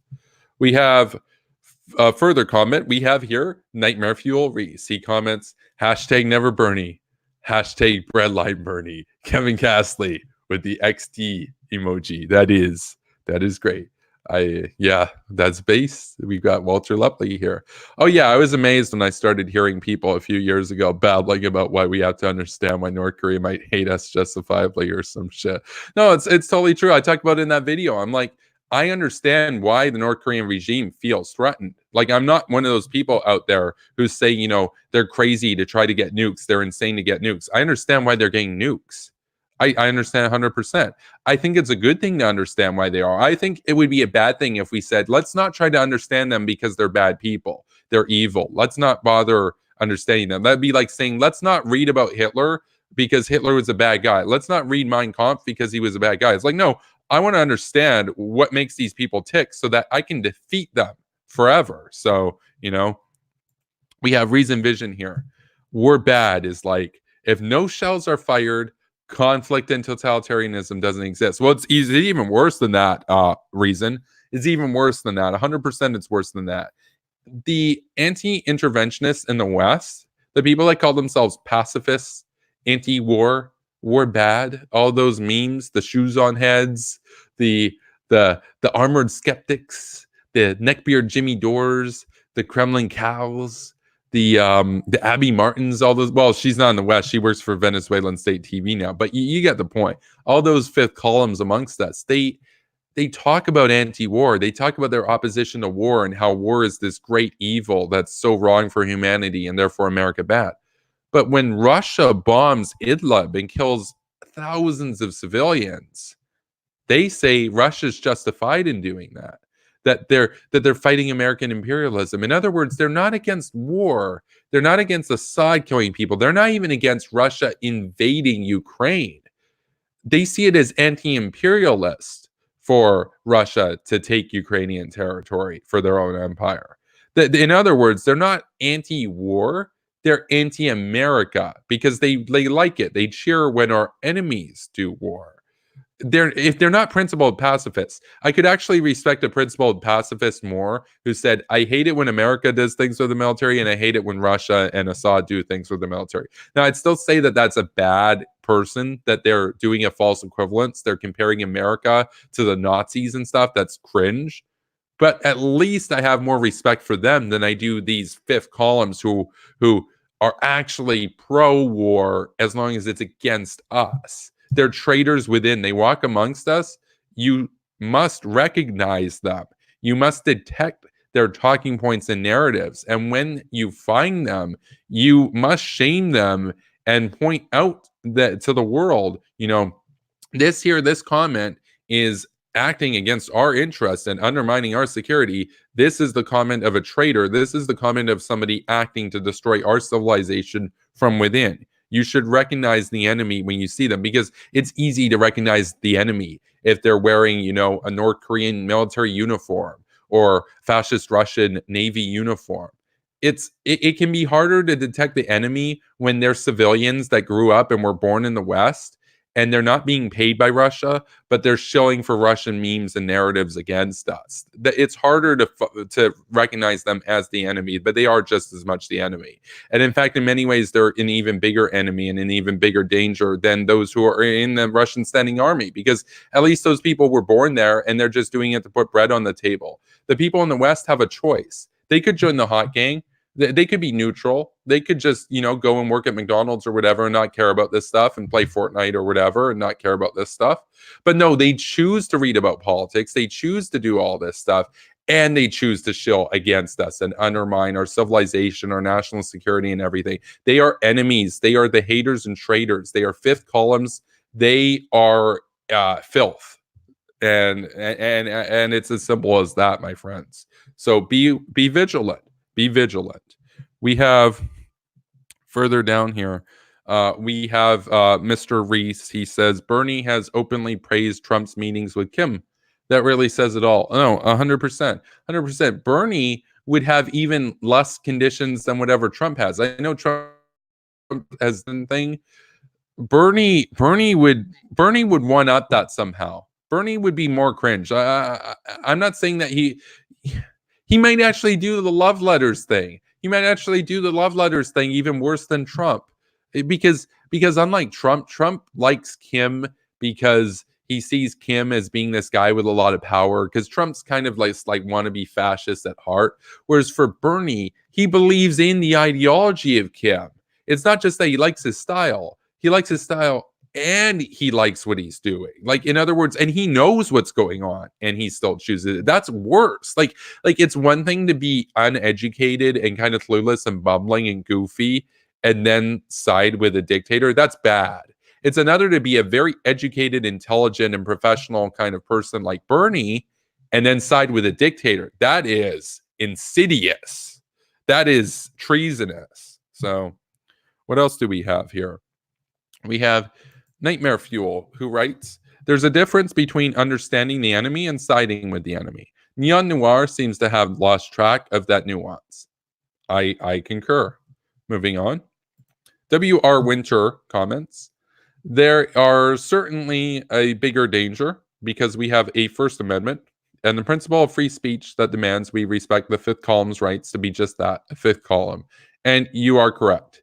And that's a topic for a more detailed video later. That is such an excellent point. Issa writes, how many people in universities are actually foreign spies? I gotta tell you, it's probably next to zero. I can't tell you how many people I've known in my own personal life that I know for a fact are not receiving money from the Kremlin, but they parrot the Oliver Stone talking points. They parrot the Edward Snowden talking points. They parrot the Chelsea Manning talking points. They parrot the Abby Martin talking points. They parrot the Kiselyov talking points. They parrot the Dugin talking points. They parrot the Shoigu talking points. They parrot the Putin talking points. It goes on and on and on. They never met a talking point by a foreign dictator that they didn't want to promote and copy and regurgitate. They do it for free. They're not foreign agents. They're not foreign agents. They are what Yuri Bezmenov accurately described as useful idiots. They are people that the Kremlin has no respect for. And I'm telling you, I'm not saying that the Kremlin knows who we are. It's possible that there are people in the Kremlin who know of like Reese's work, for example. But I can tell you, they would respect people like myself and Reese more than these people who watch Kremlin Kyle and stuff, because they would say, well, at least Kevin and Reese, they're patriotic towards their countries and they understand their national interests. We're opposed to them, but we can understand that they care about their country's interests. They respect patriotism in Russia, right? But they see the useful idiots who hurt and shill against their own country and say we deserve 9/11, for example, as Hassan Piker did. And even though they promote the Russian narrative, the Kremlin personally sees those people as filth themselves. In other words, even if they won and America was dissolved and then Russia took over, Russia would see those people as not reliable, not patriotic, as feeble-minded people that can be easily swayed and gullible, and they would promptly dispatch them. They would be promptly dealt with. They would be promptly delivered to their 6-foot resting place, right? 6-foot underground resting place. And the regime would consolidate itself. I'm telling you. Now, that's not to say that the Russians don't go after and do things towards people that recognize them as the enemy, but they have respect for the people that they go after that stand up for America. They don't have respect for the people that promote their interest here, because they see them as cowards, so to speak. They see them as unpatriotic. And again, it sounds kind of weird. Like how could they see American patriotism as respectable? Well, if you watch anything on the Cold War, if you read about the Cold War or whatever, Soviet people liked cowboys and stuff. They liked the cowboy movies. They even liked some of the James Bond movies and stuff. They admired Americans, and they admired American patriotism and the American pride in the nation and stuff, even though they disagreed with them on like class consciousness or whatever or whatnot by and large. But even the party and whatnot. Gorbachev got along with Reagan and respected Reagan as this true American patriot and everything. But they never respected the useful idiot communists in the West. They thought that those guys were clueless. They're like, it's hell here. Why would you want it to be hell there? I mean, it's funny. It's funny to me. These people think that they're all that. No, they're a joke. They're a clown. They're clown balls. We've got I'm not even fielding any more questions by this dude. This dude's nuts. We got Hawk Dragon here. He says Bernie wants to sit down and talk with the Iranian regime. Oh, absolutely. It would be like Obama all over again, except even worse. We got W.R. Winter. Who's citing mainstream historians? To understand Hitler or Mussolini, you can just read what they said and wrote. Yeah, exactly. That's kind of my point, is like, it's a good thing to read Hitler or Mussolini if you have a mature mindset where you can separate and compartmentalize what you're reading to understand why they thought the way they did, so that you can recognize fascism when it arises again, versus you're going to read it because you think they're swaggy or something. Those are different things. I talked about this in my video on devil's advocacy, which you can watch, in which I say, it's a good thing to play devil's advocate, even for some real evil ideologies out there. The problem is you need to be aware that you're doing it to understand and get an upper hand on those ideologies. The risk that you run is, if you are feeble and you lack the mental and moral fortitude, and you are a meek and weak person to begin with, which, let's keep it real, all of Kremlin Kyle's fans are meek and weak. All of Jimmy Dore's fans are meek and weak. They're all meek and weak. None of them are strong and courageous and have the fortitude and wherewithal. None of them do. Otherwise, they'd be watching Reese. They wouldn't be watching freaking Kremlin Kyle. Unbelievable. Anyway, then once you play devil's advocate long enough in that weak and meek state of mind, you eventually at some point do become the devil, right? I mean, it's no longer devil's advocacy then it's you are conducting propaganda on behalf of the enemy, unquestionably. Now you're not getting an upper hand on the other ideology by seeing what they're saying. You're falling for their propaganda like a sheep. So, like a pigeon. I'd rather be a hawk. I'd rather be a hawk than 1,000 pigeons. So we have here Hawk Dragon. He writes, even worse than Obama, he would enable Iranians to do whatever they want all over the Middle East. 100%. 100%. Even Obama recognized that they were a menace. He was just feckless and incompetent and lacked political will to deal with it. He saw himself as, I'm going to procrastinate and pass it along to the next guy. Bernie, on the other hand, sees them as they're oppressed minorities or whatever. We should go out of our way to help Iran and help their regime. because if we don't, then we're Orientalists and imperialists. It's way worse. It's way worse. He sees them as the good guys. He sees them as the good guys. At least Obama kind of saw them as the bad guys, but didn't have the political will to do anything about it. Bernie sees them as the good guys and us as the bad guys. Total cringe. He's not fit for commander in chief. Like, he's not fit. He's not even fit to work at the Department of State in like some internship. He's not even fit for that. He's not even fit for that. He's not fit for the White House. Are you kidding me?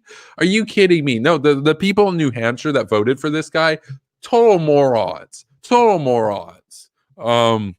We have further down here, we have Mr. Reese. He writes, sorry, it wasn't letting me post comments for some reason. Too many Hitler mentions. Oh man, that's Mimi. That's Mimi. Oh man, that's a big, lolzers. Lol. Oh man. So I'm gonna wrap this up pretty soon. Do we have any final remarks from the hot gang here? Any other questions or anything? Kevin's sounding more Canadian by the minute. Oh man. Oh man. Good to have you guys here. I'm glad you showed up, Reese. Oh, Jack Fleck is here from the hot gang. He has a remark. Oh, who are you open to electing? If it's for the American presidency, Joe Biden. 100% Joe Biden. You gotta go base Biden. Skilled and pilled. Like a pharmacist. He's based. Check out my video on him. Jack Fleck writes, what are your favorite books? I haven't done as much reading in the last few years as I probably should. Been too busy. I like Christopher Hitchens, of course. I read some, Irving Kristol and whatnot. I find, as far as books go and whatnot, I've more of my reading has been actual papers and things, not just like full books.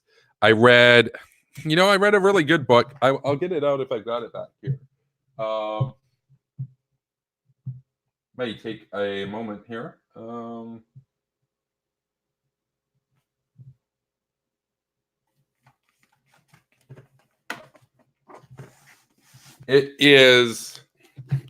It's this one. It's by Brian Fishman. It's called The Master Plan. It's a little bit dated now. It is entitled the Master Plan, ISIS, Al Qaeda, and the Jihadi Strategy for Final Victory. In it, he talks about, and this guy worked in U.S. national security and intelligence. He talks about the background of Baghdadi and how ISIS really got going, and he talks about their relationship with Iran, with Iraq, with Assad. He talks about how this was a longer term sort of thing, and well, it doesn't directly so much relate to things like the Iraq War and whatnot. It more talks about terrorism and all of this. It really like this book gets to the idea that these guys were in part thugs. Like the guys that went on to run ISIS and everything, part of them were Islamic ideology.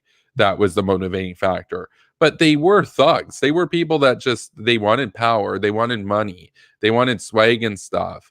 And they had a falling out with Al Qaeda largely over prestige issues and whatnot and everything.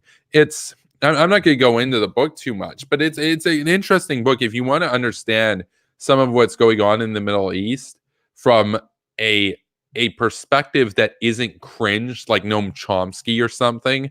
I would say Brian Fishman. This is a good book that I read recently. One of my favorite books on the issue of politics or on the subject of politics is back here. Where did I put it? It is this one. I have talked about this one on my program in many of the videos in which I focus upon North Korea. It is entitled The Great Leader and the Fighter Pilot. This book is freaking excellent. It is It's a really good book. It talks about the defector Kenneth Rowe. He defected. He was the first North Korean to defect with a MiG. He defected with a MiG-15. In fact, it was the first MiG-15 that the West had access to. He was the first to defect with one during the Cold War. This book shows you what life was like in North Korea under Japanese occupation, and it shows you what life was like. Actually, one moment, I'm going to take a break here. I just noticed that we have Jay here. Just popped in. I'm not sure if he's been here for a little while. No, I just got here. Hello, Jay. Are you here? Yeah, I'm here. Can you hear me? You can't hear me, can you? Let me just check. Oh, and he is gone again. I think we were having some sort of technical issue there. Not 100% sure on that, but back to you're welcome to try the link again, Jay. It might have not worked for some reason. I'm not sure on that one. But back to this book. This book, there's a lot that I can say about this, but there are a couple moments in this book that really kind of get at the nature of the communist system, the personality cult, the idea of collectivism. Oh, we have Jay back. I am adding him to the stream. Is this working now? Hello, Can Jay. you hear me? Yes. I can hear you now.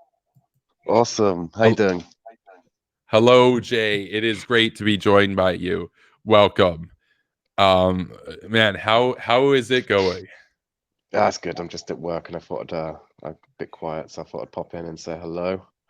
And awesome. Tell you that you should be a dirty commie. Be a dirty commie. Be a dirty commie. Oh man. No, that we had some good memes tonight. I didn't think it was going to go that long. I didn't think that I was going to get this many people in on like my first video solo, streaming. Because like normally there's like multiple guests and stuff. I just sent the link to Reese too, if he's interested in coming in here. That would be interesting if we got the three of us, like the Hawk trio. That'd be pretty based. But if there's anything you want to say to the people, feel free. We got Hawk J. This guy's so based. He's so based. YouTube took his channel away and he raised hell and they had to give it back to him. I wasn't going to sit around and bitch and whine and make YouTube videos and be like, I've been removed from YouTube. I was like, nah, mate, I'm going to find every email address and every Twitter account and just be non-stop harassing them until I get a response. And it worked. That is the Hawk spirit, which lives and is kindled brightly within the heart of Hawk J, our friend. Damn straight. That is so base. That is so base. That is such an inspiration. If YouTube ever takes your channel away, you just raise hell. You do it like Jay, and Jay will concede. Oh man, big props right there. I mean, a lot of people were telling me to talk to the trusted flagger guy, and I went to go have a chat with him, but it seems like he's disappeared off of YouTube and can not be found anywhere. So he was like zero help. So I did it all by myself. You dealt with it yourself. You dealt with it yourself like a hawk would, exactly. Like a hawk would. A pigeon would say, oh, YouTube took my channel away. Okay. Sad. Okay. Whereas you're like, I'm a based hawk. I ain't taking this. I'm getting my channel back. I'm getting my channel back. I mean, don't get me wrong. I did set up a new channel just in case, but I was like, I ain't letting it go. No, just in case. That's because the hawks are smart. You always have to have a contingency plan, right? So, exactly. Mr. Reese says that he's going to come in. So, if we can get the trio, that would be fire. That would be lit. So I'll tell you about how your Yankee troops are here in my country. So obviously we've got 2 British military bases, but the Yanks have actually turned up because of that whole Iran thing. The US was like, we need a tactical strike force ready to go. So they asked the Cypriot government if they could place some here. And literally every day you see 4 American Chinook helicopters just flying across my city where I live. And I look up man. and I'm like, America, fuck yeah. Yeah. Coming again to save the day.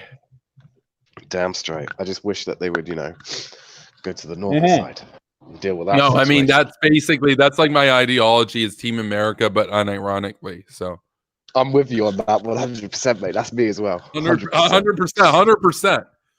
100%. Got to be all Team America on this shit, haven't you? Team America.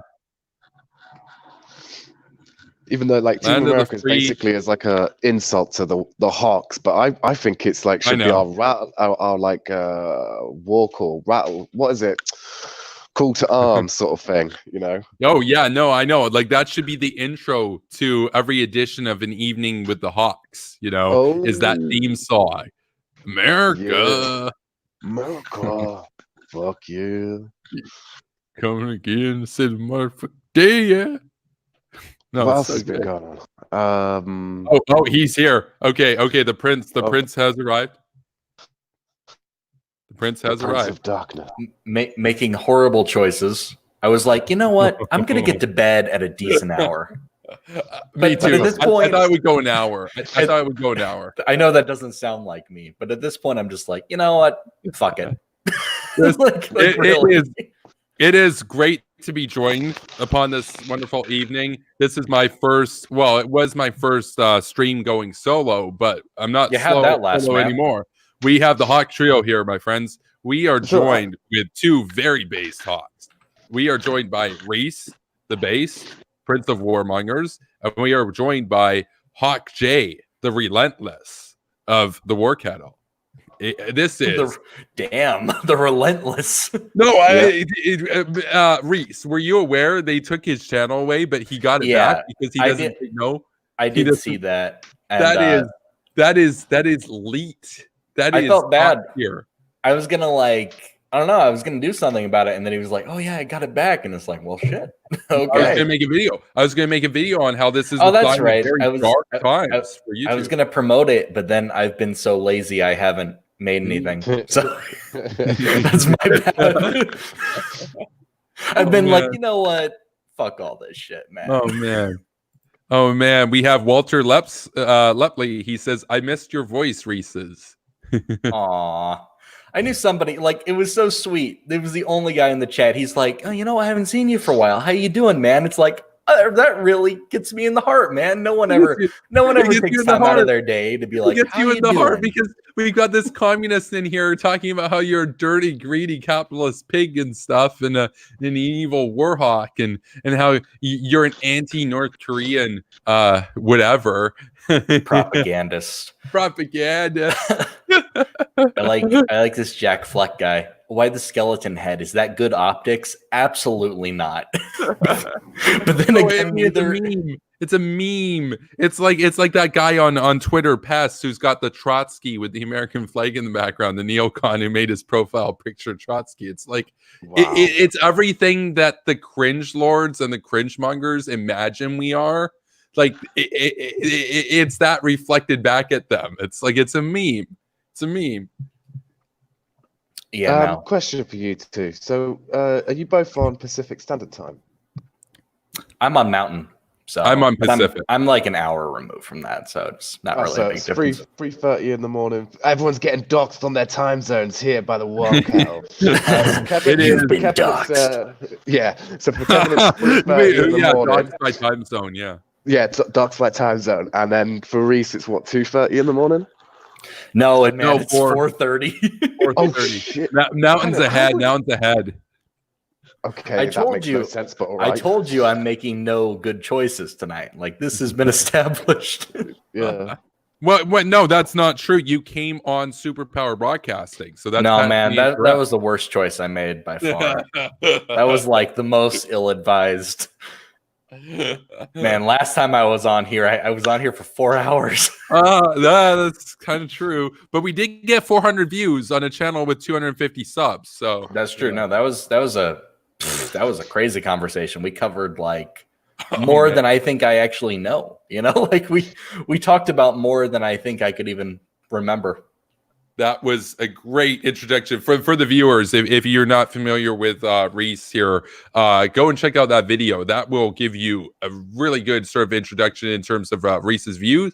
And go and check his channel. And, you know, there are a few videos in particular that I could definitely recommend. But I would say check out the video Kremlin Kyle, or it's just Kyle expands his talking point. That one's really good. Defending the Warhawk. And, of course, we cannot forget the recent video that Reese had done on Bimbo Kim. Like okay, so I haven't done a video on her yet, but Bimbo Kim is my she's not worth it. Kim Iverson. That one's really good. That one's really funny. I was thinking, you know, when I do my video on her, because she does cringy stuff, I'm gonna have like a clip of like Tom Clancy's like The Sum of All Fears, where it's like the squad gets scrambled to the airplane as the like the nukes are on the air or whatever, or like it's go time, we gotta go, the aircraft carrier's in the way, and it's like all the alerts are going off, and I'm gonna have in flashing text at the bottom, bimbo alert, you know. It's like I'll tell you the biggest obstacle is the kind of videos that, and you'll know this, especially Kevin, but the videos that we talk about, they're often centered around current events. So if you take too long trying to produce this video, it eventually becomes irrelevant because people are going to be like, really? You're still talking about that? And that is really why I take breaks, because I'll be like, I'm going to do this project. And then I'm like, and then it gets a couple weeks in, and it's like, well, no one gives a shit anymore. But no, I still want to do this. That's Iran now. I was going to make a lot of videos, but I got so busy over the holiday season and everything, and I may still just release videos. I have a video that is currently it's never been released because it was produced while I was taking a break. It is on Kim Iverson, and you have another on Bimbo Kim. That is, I don't. But the thing is, it's completely irrelevant because it was about John Bolton being fired. Well, but John Bolton, you know, he is another, you know, I call him Base Bolton, but you could also call him Base Bolton the Relentless. Like we all saw how he was walking in Doha in Qatar. Like he means business. He'll be back. That's true, but him being fired is totally old news. True. I may still. It depends. Guys, I'm gonna listen. Don't tear me apart, audience. I'm gonna try to be better. Just give me some suggestions. Maybe I'll come back with something a little lighter, something a little shorter.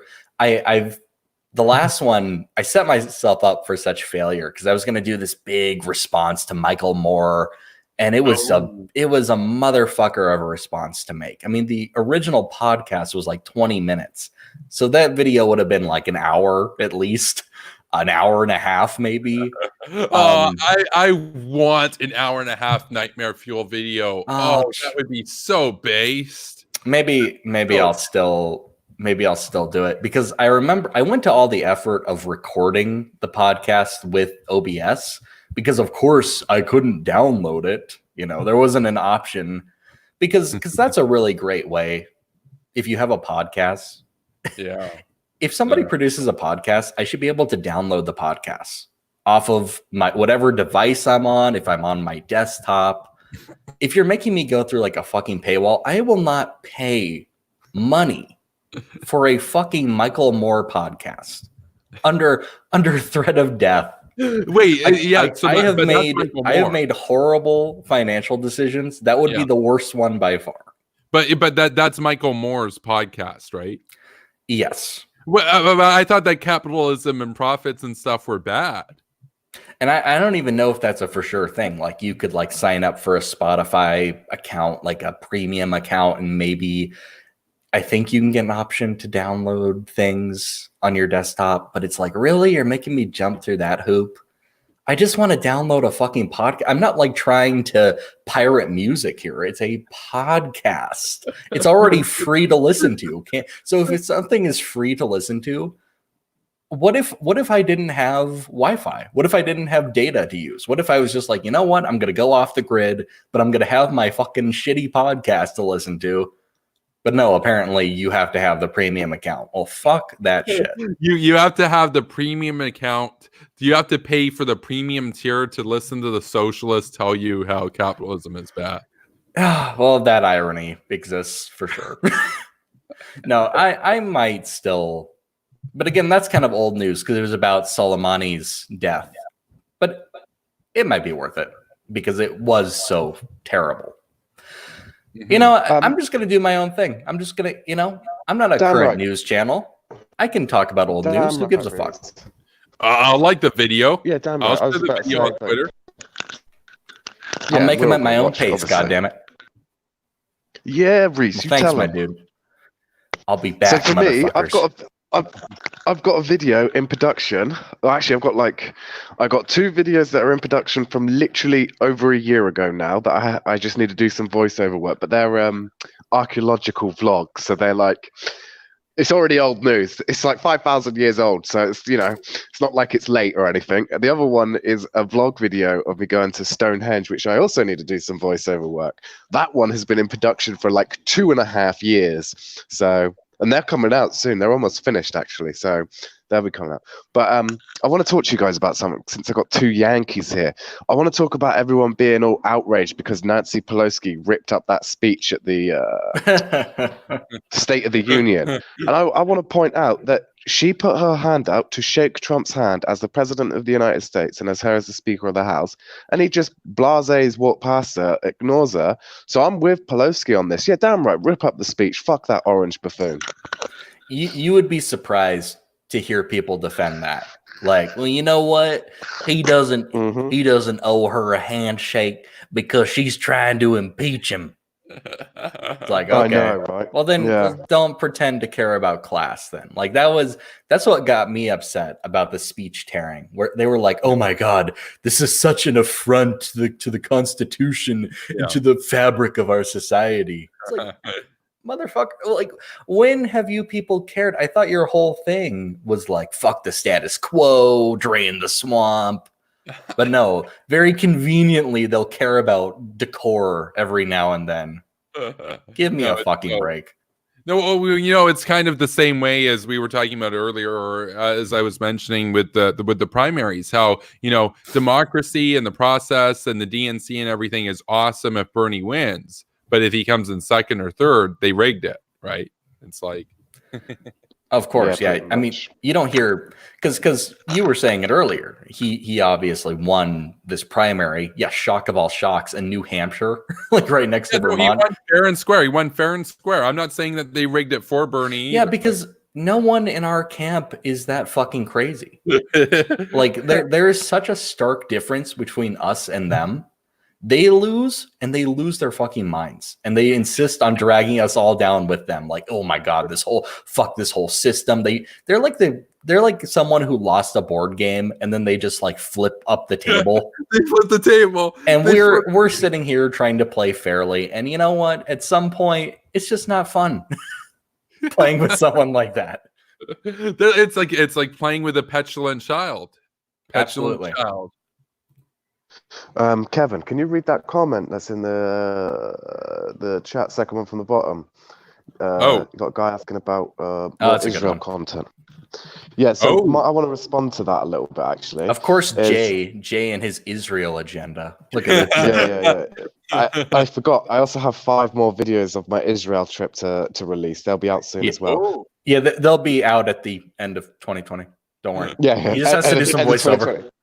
Yeah, exactly. Just a small bit switching. But when I want to do more videos on Israel, that's for sure. But when it comes to the Abby Martin stuff, I am sick to death of that goddamn woman. She hasn't changed anything whatsoever. She is still talking about the same talking points from 10 plus years ago. If you want my response to all her talking points, and people died. Bush lied and people died. Oh my God, yeah. The floor is all yours, Jay. Rant. I'm just like this woman. This woman is a RT propagandist. She's anti-American, anti-West, completely anti-Israel, to the point where I don't like saying that people who are anti-Israel or anti-Semitic, but she is that. She is one of those people, that is for sure. 100%. And when it comes to her talking points, they're all the same stuff from 10 plus years ago. She hasn't evolved. She hasn't changed her mind on anything. And if you want to hear a counter to that, watch me or Reese's videos on her, and yeah, you got it all. There you go. We've already done it. We've covered it because she hasn't changed a single thing. It's all the same stuff. Israel is an apartheid state. Israel America does wars for Israel. We've had it all before. The banksters, the evil banksters, want to globalize the world for Israel. I could realistically just like take every new video she does and use the same voiceover from me. Yeah. And just kind of like insert it in and like, okay, you know what? If you're going to be this lazy, I don't have to reinvent myself. That's even, in some ways, that's even worse than like a Jimmy Dore sort of thing, because with a Jimmy Dore, you have like a bingo board of like 25 different narratives and memes that he does. But with Abby Martin, you could just hit the same square on the bingo board every single time, and you'd always be right. Like, yeah, pretty much. Fucking Abby. Abby is, for people who don't know, is a supposedly former 9/11 denier. I say supposedly because really, is anyone for sure on that? Like behind closed doors, if somebody knows Abby Martin, I'd be very curious to know what she says about 9/11 in 2020. Man. Oh man, I can tell you, she probably thinks that like dancing Israelis on my USS Liberta did 9/11, you know, as a part-time job. You know, it's a mess. They love the USS Liberty, don't they? They love. Yeah, my USS Liberta, bro, my USS Liberta. Like when I did the Nick Fuentes videos back a couple times ago, all of the comments were like, "Yeah, but my USS Liberta." Like, yeah, my USS Liberta, as if that's proof that everything is the Jews. Like, unbelievable. Like, these people are walking, breathing caricatures. And I know that like 90% of them aren't even trolls. They're just that dumb. Like, how sad. Yeah, that was an alarming time because we normally kind of, I don't want to say we live in an echo chamber, but I have very limited patience, so I choose to surround myself with people I enjoy, and those typically aren't, you know, Kekistani types. And so when we kind of get like a full barrage of idiots unleashed upon us, it's like you get such a negative view of the world. You're like, is this really what people are like? Man, you know, I saw such a great, it was a simple sort of one-liner meme, and it was like, it was Donald Trump speaking. And it was like, it said, you know, in the top text, it was like, when you interact with a guy with a Kekistani profile picture, and then it's Donald Trump, and it says, I spoke with the president of the Virgin Islands. You know, that's what I get. They're all incels. They're all incels that blame their lack of sexual activity on Jews. That's it. Like, and they have mommy Tulsi fantasies. Oh. No, thank you. Cringe, man. Oh man. I mean, that was the comment that we got so much. It's like, oh, you gotta admit that she's hot. At least admit she's hot. It's like, what? She's okay, I guess. Like, I mean, the meme going around is that Proactive owes her reparations. Like, you know. Oh shit, that's. I mean, I would rather shag Pelosi than fucking Tulsi. That's what I'm saying on that. Fair enough. Like, at least there's some prestige in that. Choice. Yeah. Like, I don't care about a politician's physical appearance. What I care about is their policy and their agenda and their fitness for the office of commander-in-chief. And when it comes to Tulsi, she's proven that she's willing to go abroad to Damascus to be sponsored by the freaking Arab Nazi proxy party of Assad, the SSMP, to go over there and be shown all the portraits and the dusting of the dear leaders. Can I interject? Actually, it's and just, she buys it. something. I mean, people yeah, say that she's like a foreign agent and she's paid or whatever. I don't even think that that's true. I think she's as dumb as Kyle. I think she really believes that he's a social democrat. All the people they hung up the portraits of him. Mm-hmm.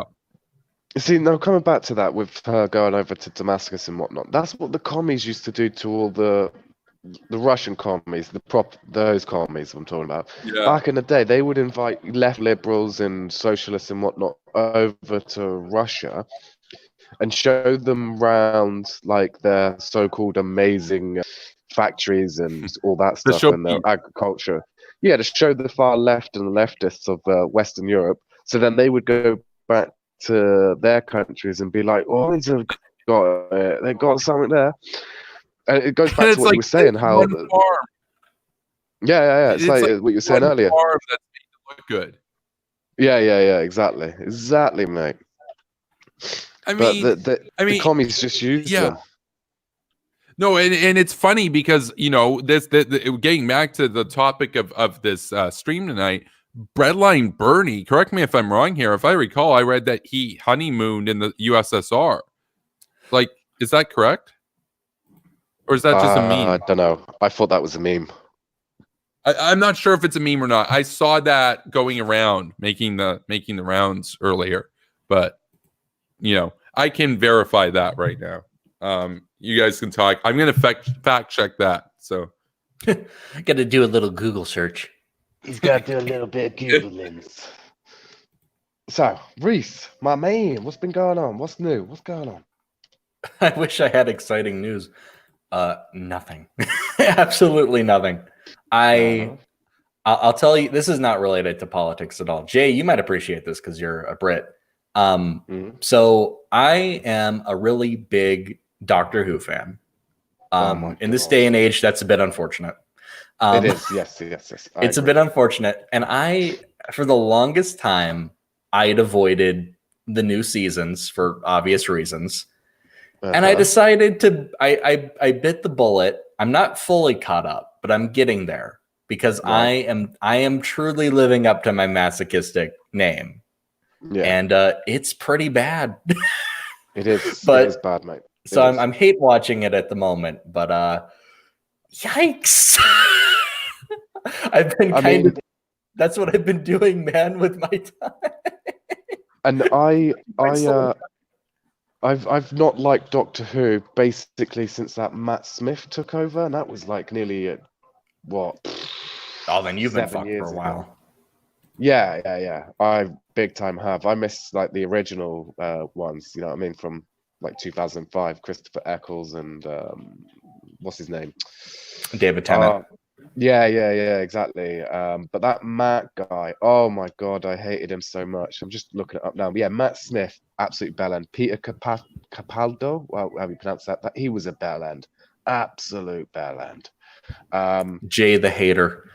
Honestly, I've got more hate for it, mate. Don't you worry. But like, for example, at the moment, I don't hate Doctor Who because she's a woman. I actually think that woman is actually a really good doctor. I think she's done it well. The problem is they've dumped her with 3 other people where they're all trying to be like part of the story and everything, and it's just way too much. They're overdoing it. Very true. I don't think I agree with the good doctor part, but whatever. I think she's doing all right, actually. I think she could be a good doctor if she just had one assistant. That would definitely help. We'll disagree on that, and we'll disagree on the Matt Smith and Peter Capaldi bashing. But that's fine. Whoa, that's fine. I don't know what to say. But for the longest time, I really had, I finished the Capaldi run, and that was the end of Moffat's run too. And I was like, you know what? I've only heard horrible things about Chibnall's time on the show, and I'm just gonna avoid it. And I was like, I don't know. One day, I can't tell you why, but I was like, I was just looking at other Doctor Who things for whatever reason, and I was like, you know what?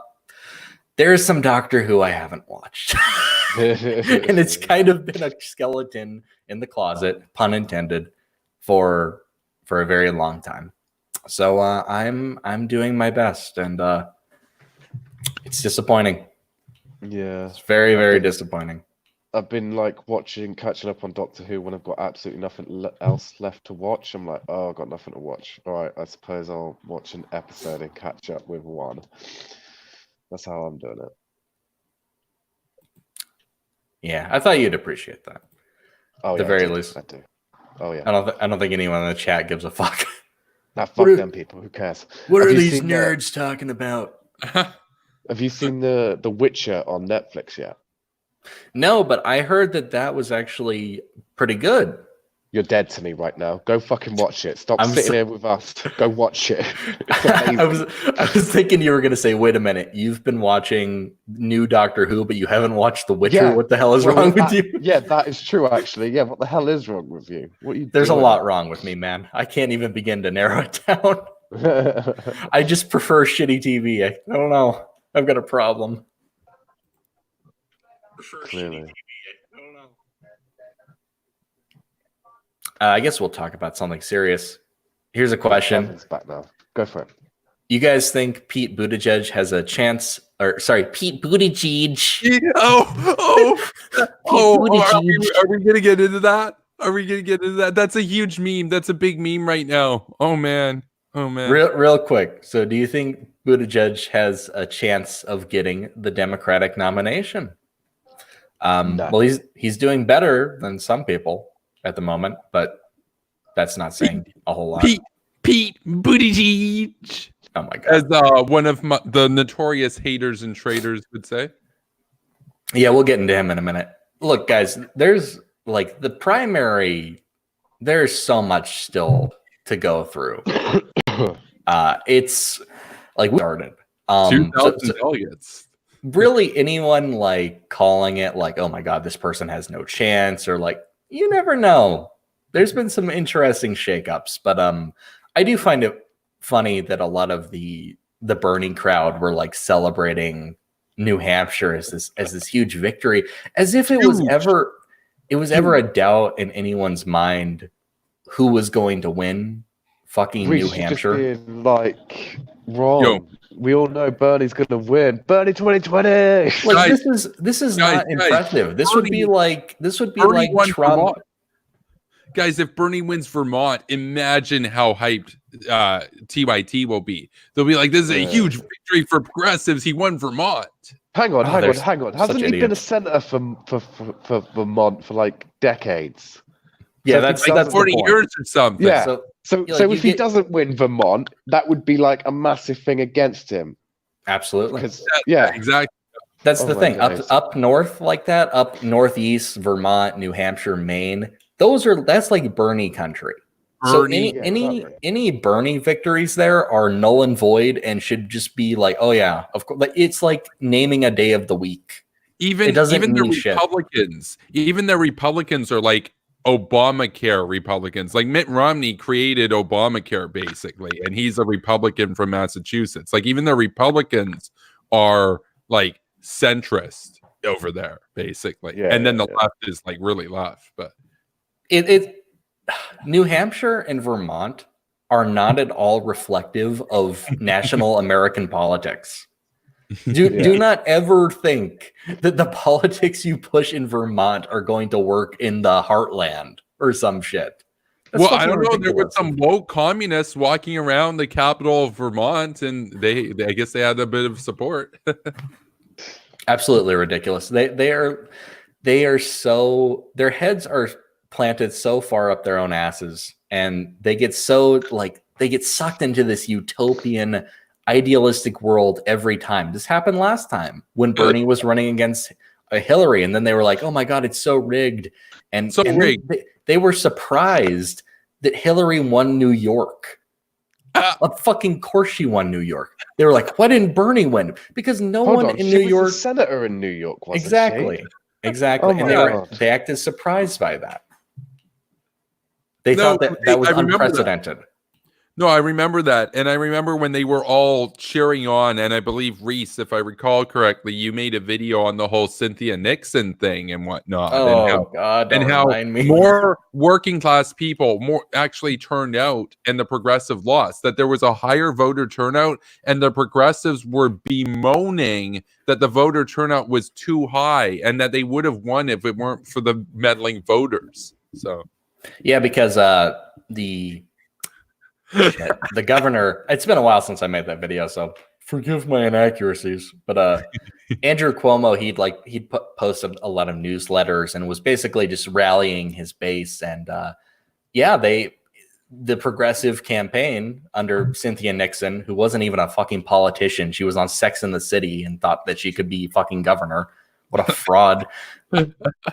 I mean, Trump, no, I mean, in fairness, Trump was oh my God, TV dude and he became president. That's true, but Trump had way more personality than this woman, so it's true. Not even a fair comparison. Now she was just garbage, but yeah, she was complaining about there was just too many people showed up. That's the reason we lost, and it's like that's not something you're supposed to admit, because that means that if people show up, you don't win, which means you probably shouldn't win in a democratic system. It's just hilarious because TYT always says that about the Republicans, that they want to keep voter turnout suppressed and stuff. And it's like, yeah, but the progressives tend to also want to suppress the voter turnout when it's advantageous to them. So it's like, it was cringe. So I'll try to find that video because I can promote it. It hasn't been promoted in a good while. And then we get some communist jackass to point out my view numbers and be like, your channel's dying. No one cares. It's like, yeah, your entire superpower's dead. It's like from the 1980s. Like, imagine being a communist today. Like, I know there's communist China still, but even communist China is operating on a very long-term sort of thing. That you're not going to see your little communist victory in your lifetime. Even if China did win, it would take hundreds of years for them. It's like, I'm just so done with the communist. Imagine being a communist after this. What a joke. The only examples of communism you've got left that are viable going forward are North Korea, communist China, and Cuba-ish, but Cuba's under a lot of pressure to reform. It's really just North Korea and communist China right now that are the really sole survivors of communism. And it's like, okay, I guess they're proud of that. I don't know. I mean, I know Jason Unruh is, so. Oh my God, I'm looking back at this video. This is when I used to get I didn't get ratioed, but I got a pretty even, I got over 100 dislikes. Yes. No, I was pissing off so many people. Dislikes. I know you have one video that has precisely 256 downvotes and 256 upvotes, right? Or likes, dislikes. Got to strike a balance, man. Perfectly balanced. It's like those Futurama clips where it's that planet of indifference. And so on all the videos, everyone makes sure that the like-dislike ratio is perfectly equal. Oh, man. No, I only see that on your channel. I don't see that anywhere else on YouTube. It's pretty great. The video that I made, this was a 2018 video. Jesus. It's amazing anyone remembers it. Kevin's a super fan. It's called super fan. Progressives Are Parasites. A lot of work went into this one. I talked about Alexandria Ocasio-Cortez winning and the numbers behind that. I talked about Julia Salazar winning. She won a smaller election. I understand if a lot of people don't remember her, but she was a really cringy friend of AOC, and she faked being Jewish, and she was just terrible.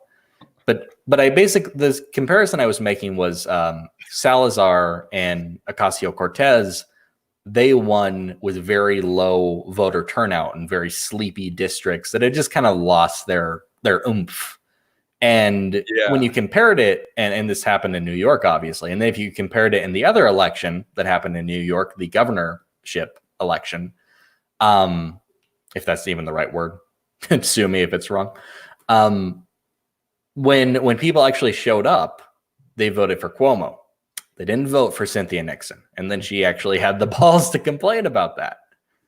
And it's not something you should admit, but it was more me making a point that, like, I'm just very tired of, like, very superficial demagogues. They pretend to speak for the people. Well, I'm one of the people, and I don't agree with this. You don't. How arrogant, really. Oh, we represent the people. Well, really, that's interesting, because when people don't show up, you seem to skate into power. But when people do show up, not so lucky. You actually have a little bit of competition to fend with. And these horrible corporatists get into power. It's almost like it's not you actually have to make a case for yourself. You can't just say, well, I represent the people implicitly. That's so stupid. Nevada is next, so we'll see how that goes. Yeah, that's actually more interesting than whatever happens in New Hampshire. I'd have to look, because Nevada's an interesting one. It can go either way in the general. It's kind of it's a more purplish state. It's definitely more purplish than New Hampshire. I mean, really, any state is. So there's a chance there that whatever candidate wins the primary, wins the delegates in Nevada, could really set the tone for a lot of more swing states like that. Not that Nevada is always a swing state, but it's has the spirit of one, if people understand what I'm saying. I'll make more videos, I swear. It'll happen. It's inevitable. I've been around this long, I might as well keep at it.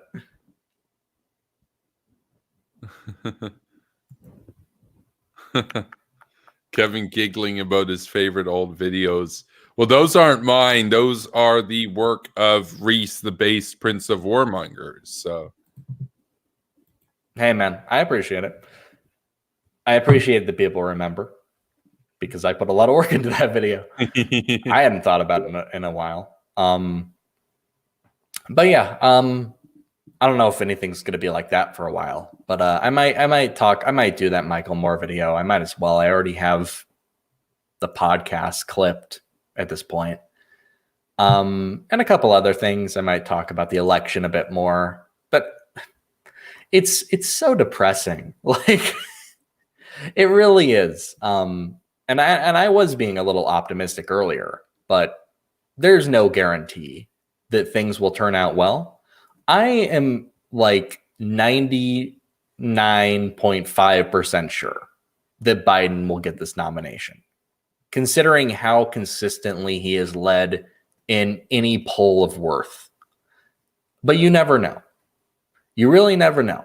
And I'm not really fearful of a takeover this time around, but I am fearful of the effects that this is going to have on elections down the line. Right. Because, I mean, like, keeping Bernie around, granted, this is going to be the last time he ever runs, so then we never have to worry about him again. He can go the Mike Gravel route, and some fucking Chapo douchebags can run his Twitter account. He could go get a job at Russia Today to line the 5 o'clock position after Tanky Tulsi Gabbard has the 4 o'clock position, where they both talk about how Noam Chomsky was right and actually not snoring and boring, and how USA bad and we're bad. Absolutely. It's not good for any election or any kind of moving forward to have Bernie stick around for this long for 2 elections in a row. It just normalizes all the wrong ideas. It galvanizes the wrong base, and they are rabid as they come, man. Like, you should, like, I haven't been on Twitter for a while. I won't touch it for today or tomorrow, because there are going to be some crazy motherfuckers on there, and they're past words. They're past being reasoned with. They are hopped up. There's no talking to them, and there's no point in it, really. And that does Yeah. It does worry me because I think that we're witnessing a lot of people lose their composure, and they've really become the Trump party of the left, and they don't like that. They don't like that comparison, but fuck it. That's the comparison they get. Well, that's the only comparison they're worthy of. They say that they're not like that because they don't have some crazy cultish personality where they'll deny facts and reason to be true to the leader and stuff, the way that the Trumpists will, except that's exactly what they do. It's like, it's only a fair and square win if Bernie wins. And if he comes second, it's a no good DNC rig. It's just, it goes on and on with their BS rationalizations and external locus of control, conspiracism. It goes on and on. The thing is, it was interesting back there. We were talking about how, you know, you mentioned the whole sort of Twitter thing and all that. The good thing about Bernie and his fanatics is that he's already saturated that segment of the electoral base. So he's at about 27% of the Democrats that are the burners. But he can't get up to 35% that are going to be fanatic supporters. He can maybe get 35%, but that solid base, they're already with him. They already were with him from day one. So he can't really grow that so much. People that come around and maybe vote for him at this point aren't going to be crazy. They would be doing it because they think maybe he's got the best shot at being Trump or something. They're not going to be the diehards. He's already got the diehards. So the diehards are about a quarter of the Democratic Party. That's the good news. It's not like they're 50%. They're not 70%. Like Cenk claims like 70% of America is progressive and stuff. It's like, no, nowhere near close. Here's my question. Has Cenk ever been to America? That's like the question of the day. California is not America, so no. They're officially. I see Lex Luthor's plan went off without a hitch. I'm glad somebody got that. Okay.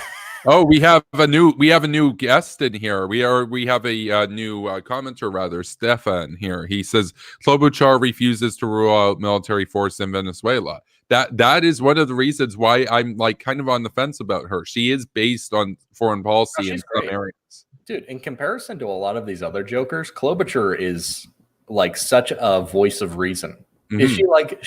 Is she like the most personable person ever? No. But guess what? I don't give a fuck about that because I expect somebody who can make competent decisions. I'm not looking to be entertained here.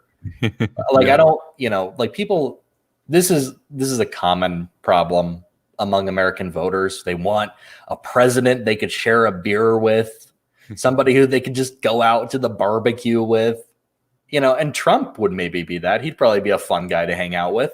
And look how that turned out.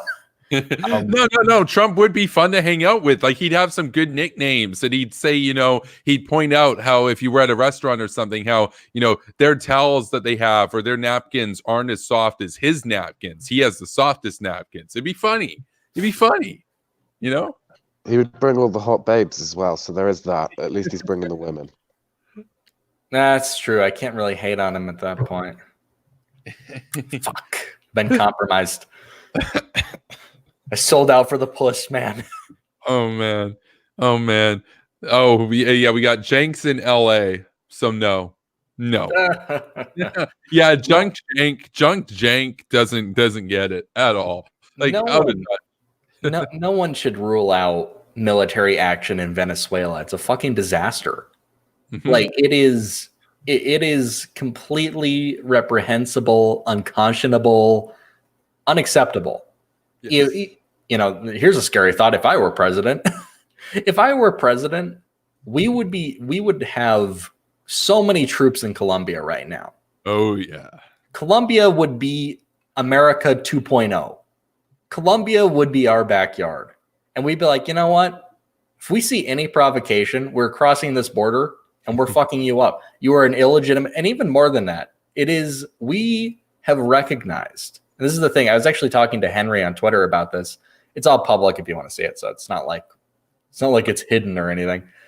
Show the DMs, Reese. Release the DMs. He slid in my DMs so hard, but oh, there's some really good comments, guys. Okay, the troll. I just got to stop here. The troll just posted gold. Guys, get a kick out of this. I'm very scared. Check it out. What the fuck? Okay, cool troll, bro. That's good. That one's hilarious. When I think of Stalin, I think of a guy who was really, consistently opposed to cults of personality. That's hilarious, man. No, okay, he is a troll. He's having fun. Okay, we got WR Winter here. Yeah, we'll get a kick out of this one. That's always great. I love that meme. That meme's so classic. That's a classic meme right there. Skeptic clone reporting for duty. Anyway, okay. What I was saying, I'm sorry. These comments are entertaining. They're entertaining as hell. Oh, I was telling Henry on Twitter that while I appreciate what the current administration has done, because they've recognized Juan Guaido as the only legitimate president of Venezuela per their constitution before it was totally shat upon by their dictator. If people still respect constitutions and all that. And it's a nice gesture. I appreciate it. And I appreciate a lot of other countries doing it, but it is a bit disappointing if it's done by somebody who doesn't understand the full ramifications of what it means to recognize Juan Guaido as the true Venezuelan leader. Because what it means is that you, Guaido, our ally, as in this country, you are surrounded on all sides, and we're basically just going to leave you to the wolves. Your country that we've ostensibly called our ally, and we're like, okay, yeah, we're totally partners with you, but we're not. Oh, this madman running your country. We're not going to do anything about that. No. If you are an ally of the United States and your country is taken over by a hostile force, we will take out that force, because otherwise we are a meaningless ally. And, if people are going to bitch about, the Kurdish situation in northern Syria, oh, look how we've abandoned people. Is no one going to talk about this? We've look how much we've screwed this guy over. It absolutely pisses me off because, yeah, it's good. It's great. But, even Bernie will condemn Maduro. It's not enough. And this is what I was trying to say in the chat earlier when it came to devil's advocacy and we were talking about Hitler and Mussolini. It wasn't enough to say Hitler was a bad guy. The same that it wasn't enough to say Saddam was a bad guy. Bad dude. If you were at that point in the 1940s and you were, an American and you were and I mean, there were Americans who advocated for isolationism. They were the America Firsters. They call themselves America Firsters. That's like what Nick Fuentes brands himself as, the OG isolationists. They held us back for a long time with that kind of rhetoric. And America, unfortunately, I think very much to our historical shame, didn't enter the war until we were directly attacked. We were involved in the war in other ways, but we really weren't involved in the war until way too late. Imagine how many people could have been saved if America had been involved earlier. If I was president, we would have been involved way earlier because we were allies with countries in Europe. But apparently, it's Europe's war. Who gives a fuck?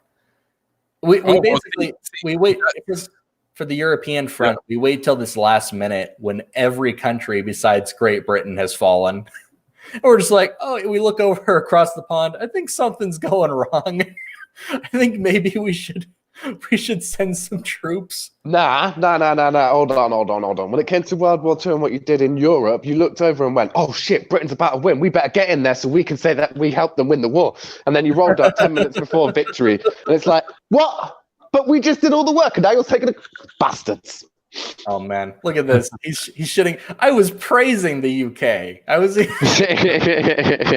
Those brave Brits, they stood their ground. We stood our ground long and hard.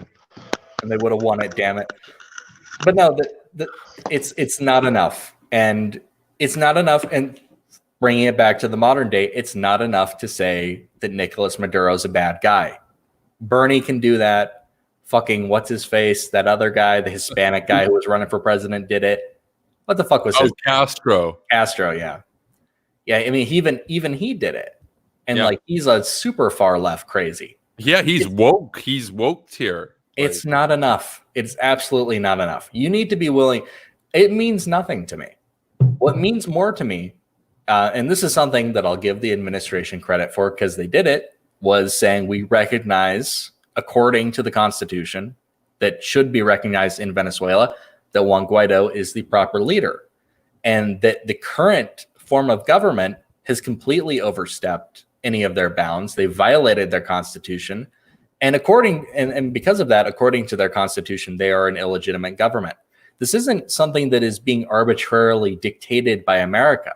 You can read Venezuelan documents like that, and that is where people are. That's the basis for why people are saying that. It is based on the pre-established Venezuelan law, why people say Maduro is an illegitimate leader. So, but even that's not enough sometimes, because if you're not willing to say we are going to step in and we are going to protect our new ally and we are going to protect Colombia, who's under threat from this completely rogue state, it doesn't mean anything. I don't know, Reese. All of this kind of sounds a little bit like excuses for war for oil or a war for Israel. You know, and I've talked about that. And I've talked about that in my videos too, because that's what they tried to latch onto Venezuela. If the entire motivation for a war with Maduro's government was oil, that would be fine. And I mean that. I mean that fully, because it might not be the most noble motivation, but the end result would be so much better than the current situation. Imagine a Venezuela that was an actual, fully established ally of the United States, was a democratic state, was not hampered by socialism, could actually economically prosper. They weren't causing the largest refugee crisis in the hemisphere. All those millions of people could return home. Oh, but some rich guy in the US might make some oil money. And people are like, you know what? Because somebody's going to make money, fuck it all. The Venezuelan people would make most of the profits anyway from the oil. Because right now they're not able to drill very much of it at all because their system is inefficient and incapable. All that they're good for at this point is serving as a Russian military base extension at this point. Whereas if they could produce the oil, we send in Exxon and these other companies in there, they're able to help them get the infrastructure and the tech to do it really efficiently. Some U.S. corporations take a lot of money, but the average Venezuelan would see a huge return from those oil revenues. Mm-hmm. They would also be benefiting. Even if it was just for oil, the Venezuelan people still get a huge cut of that anyway. So that's a good thing. You're advocating for America to go into Venezuela and steal all of Venezuela's oil like the Americans did to the Iraqis. America produces 90% of the oil it uses domestically anyway. Wars for oil is a dumb meme, but man, all of that Iraqi oil. I know that when I go to the pump, I ask specifically for Iraqi oil. I pay I asked for them to sprinkle in some tears of Iraqi children too, just to make it go down the hatch a little better. Well, my car, for example, it says right on it, it says warning, Iraqistan fuel only. Right? You can't have 81 octane, you can't have 83 octane. You gotta have 1 million octane. 1 million Iraqistan kids. And let's be honest, even when they say that fucking thing, I mean, forgetting if we were living in the 60s or the 70s, maybe I'd be a little bit maybe it's a war for oil for America. Forgetting the fact that I'd probably be in favor of said war for oil anyway. Back then, America was dependent on oil back then. America was producing 10% of her domestic needs. Yeah. So I could understand it being in the 60s and the 70s, but I don't think we've done any war for oils, at least the first Gulf War. I would say first Gulf War, second Gulf War are actual wars to remove this knobhead, yeah? Well, the first Gulf War was a matter of protecting Kuwaiti sovereignty from Saddam. It even had UN approval, right? Yeah, that's right. It did, yeah. It was a UN action in that sense, just to push them back, not to take out Saddam, but to push them back. That was even, actually UN. Yeah, even with like the US when it went into Iraq, and yeah, the US did set up oil pumps. It did start mining oil and whatnot, but the only money that the US kept was the cost. All the profits and everything went into a kitty that got given to the Iraqi government that was established afterwards. Saddam Hussein, this gets lost on so many idiots out there. Saddam Hussein was begging America not to topple him in 2003 and offered really lucrative and cheap oil to America. Yep. If America wanted to interact with Iraq for oil, they would have kept Saddam in and given really cheap oil to America. But you know what Bush said? No, you're a menace. You've violated every conceivable measure for sovereignty. And he had neoconservative advisors around him that really pointed this out to him. He had Dick Cheney around him. He had Rumsfeld. He had, Crystal, all these people around him.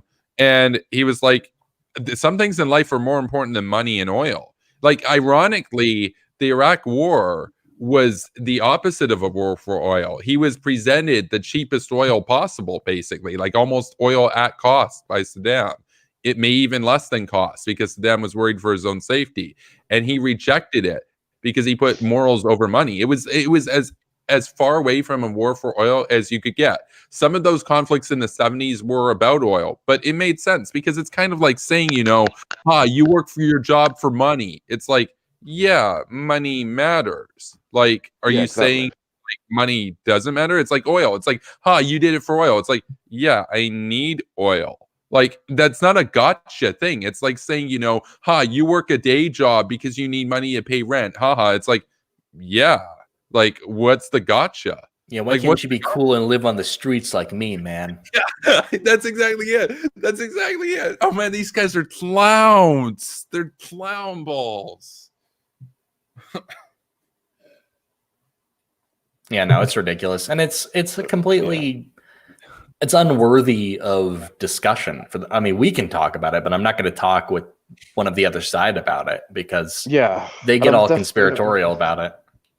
Yeah, they fucking do. They really do. And it's conspiracy. And like I've said in the videos, it is irrelevant. I don't care. I do not care if you could look at anything.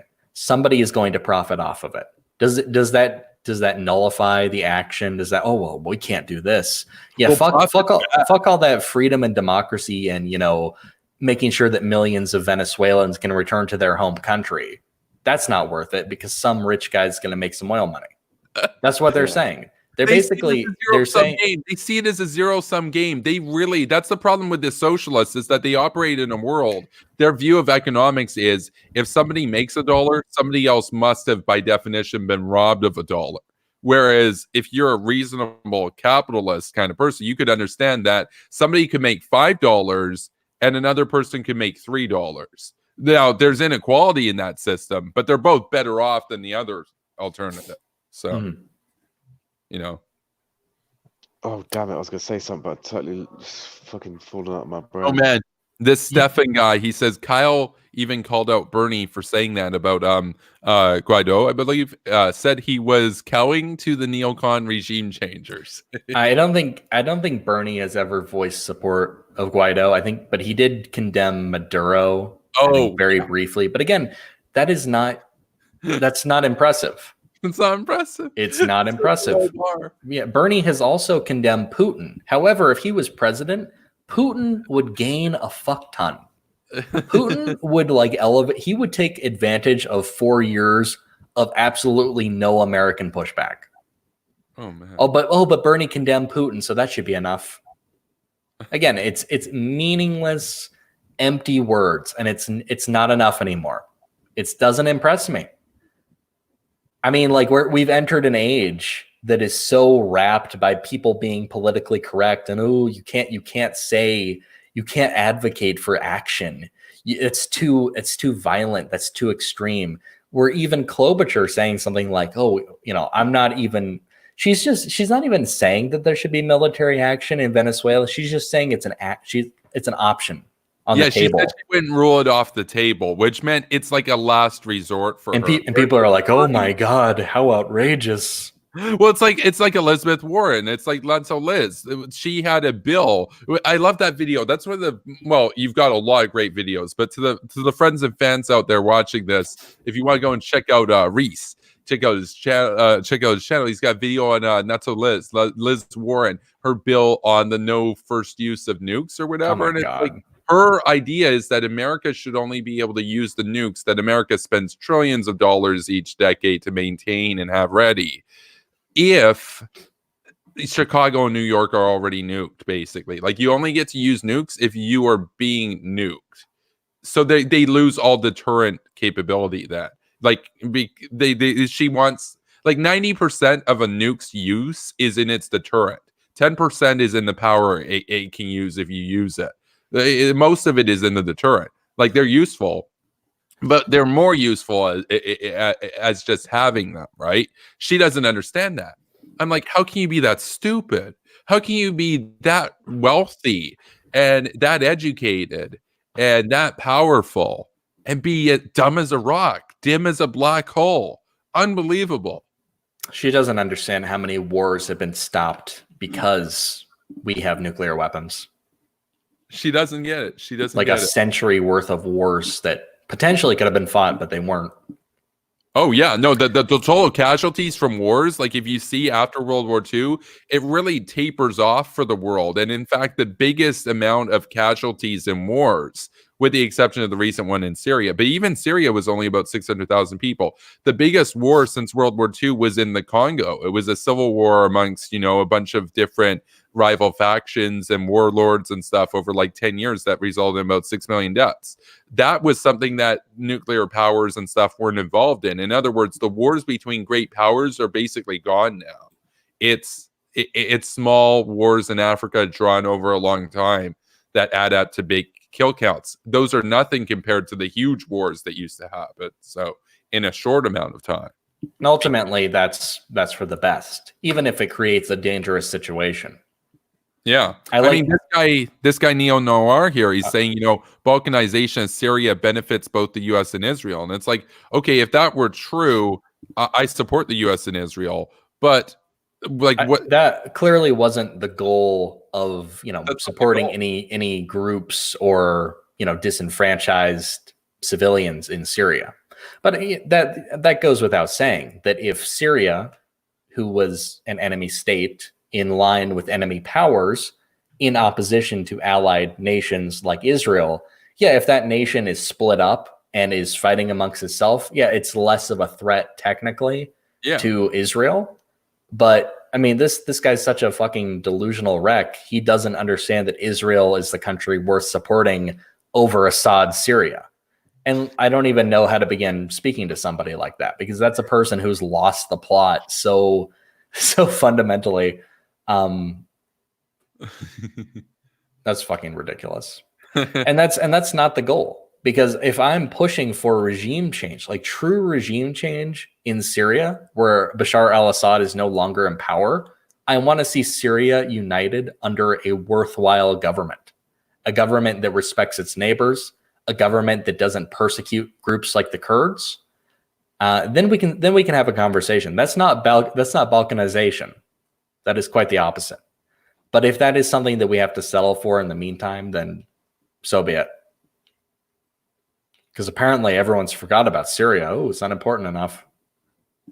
They care every couple of years. A little too late.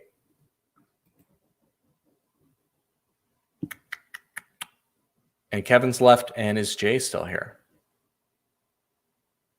Jay is not here. I think it's just me. Look at this. Look how unfair this is. I have to entertain all you people. I'll look for a comment to reply to. Oh, Jay did leave. I see. That's all good.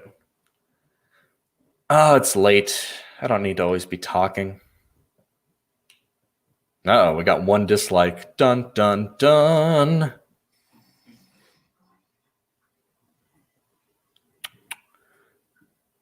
Dragon or Dragon. I don't know how to pronounce your name. I'm very sorry. He needs to go though. You have a good one, man. It's nice seeing you in the chat. Oh yeah, have a good night, Hawk Dragon. Dragon. I like the pronunciation. Oh, I think it's Dragon. It's Croatian, I believe. I called him Dragon. Well, no, on the meme page, like, because I met a Dragon through the meme page.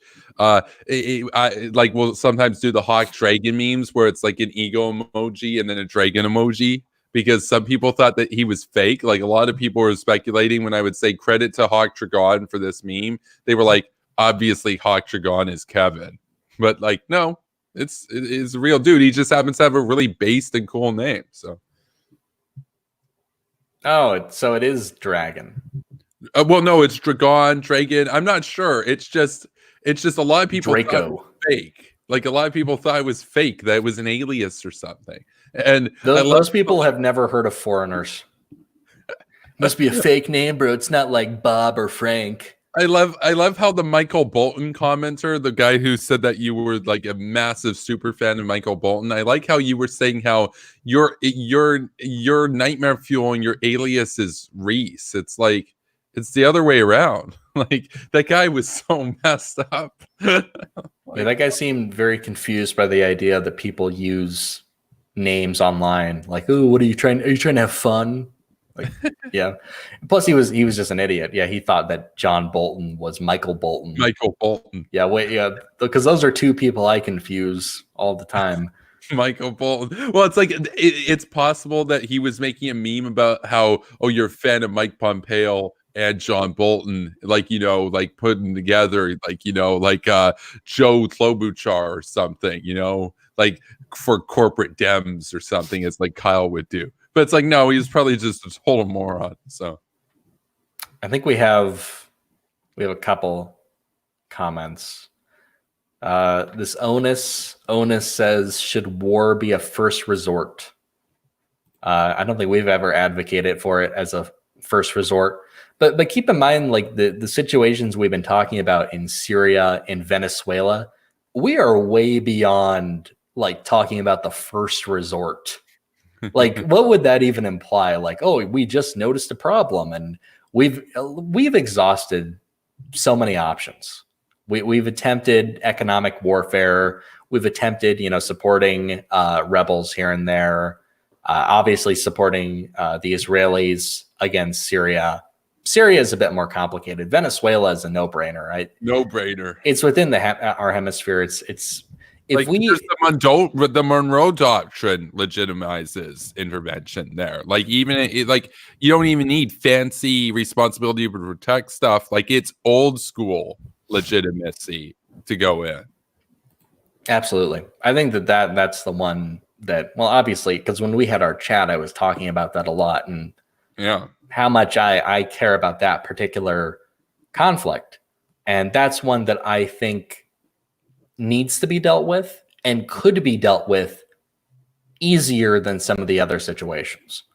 And it's If we had a different administration who didn't just believe in flowery words and empty promises, then maybe something would get done about that. I mean, like, if Marco Rubio was president, we would have already done it. Oh, yeah. That is a guarantee. Guarantee. 100%. That is an absolute guarantee. And this other question, how do you get a Syria that respects its neighbors if Syrians might not want a leader who does, if that were to be the case? Well, see, it depends on to what degree they disrespect their neighbors. If they fund extremists and they allow for Iranian proxies to come through their country to attack Israel, then that leader is completely unacceptable. I don't expect Syria to get a leader anytime that's like really pro-Jew and like loves everyone. No, that would be really unrealistic. Even the government that we support in Afghanistan is technically an Islamic one. They're informed by Islam to some degree. However, they are much more moderate than Iran, for example. And the Taliban. Yes, too. that's the more notable point. I don't expect basically all the governments of the Middle East to look like Israel. Israel is a very notable exception, mostly because Israel is not majority Muslim. It's majority Jewish, who are atheists for the most part, secular people. who have basic religion it's just not the same to them. It's not as infused in their life to form theocracies. Maybe in the past, but not anymore. And people who bring that up, oh my God, what about the Talmud? Yeah, way to live in the fucking past. Yeah, maybe you need to graduate a few thousand years, buddy. Yeah, no, I don't expect every government to be like Israel, but I expect them to be better than the current situation. You would be hard pressed to find a worse government than Assad's. You would be hard pressed to find a government that would murder more of its own people. You'd really be hard pressed. It's like North Korea. Basically, your options are at North Korea in the current world. Like even Russia doesn't do that level of oppression. Like, does diplomacy not work? What diplomatic measures could be taken here? Well, they don't want to negotiate in good faith. Like diplomacy works. You do diplomacy with like Britain to work out a good trade deal, like post Brexit. You do diplomacy with the EU to work out a trade deal post Brexit. Here's who you don't do diplomacy with: people that you have no commonality, that they have enmity towards you, and they're not interested in negotiating in good faith. In other words, if you strike a bargain with them, they're going to enrich uranium in secret anyway and then take your money. Like diplomacy is something you do with your friends. The military is something you do with your enemies. So diplomacy means that you're rewarding someone. So we'd essentially be rewarding nations for their complete insubordination and rogue behavior and mass murder of innocent civilians and expansionist behavior. There's no reason to award Assad with diplomacy, a guy who actively uses weapons of mass destruction against innocents and fosters such a dangerous environment for our soldiers in a country we have to operate in, because extremists have taken refuge there, extremists who actively target our country. We don't owe Assad anything. Assad is not our. Yeah, that's the point. We do diplomacy with our friends. We can do diplomacy with our enemies after we fucking destroy them. Yeah, yes. Like the Japanese or the Germans.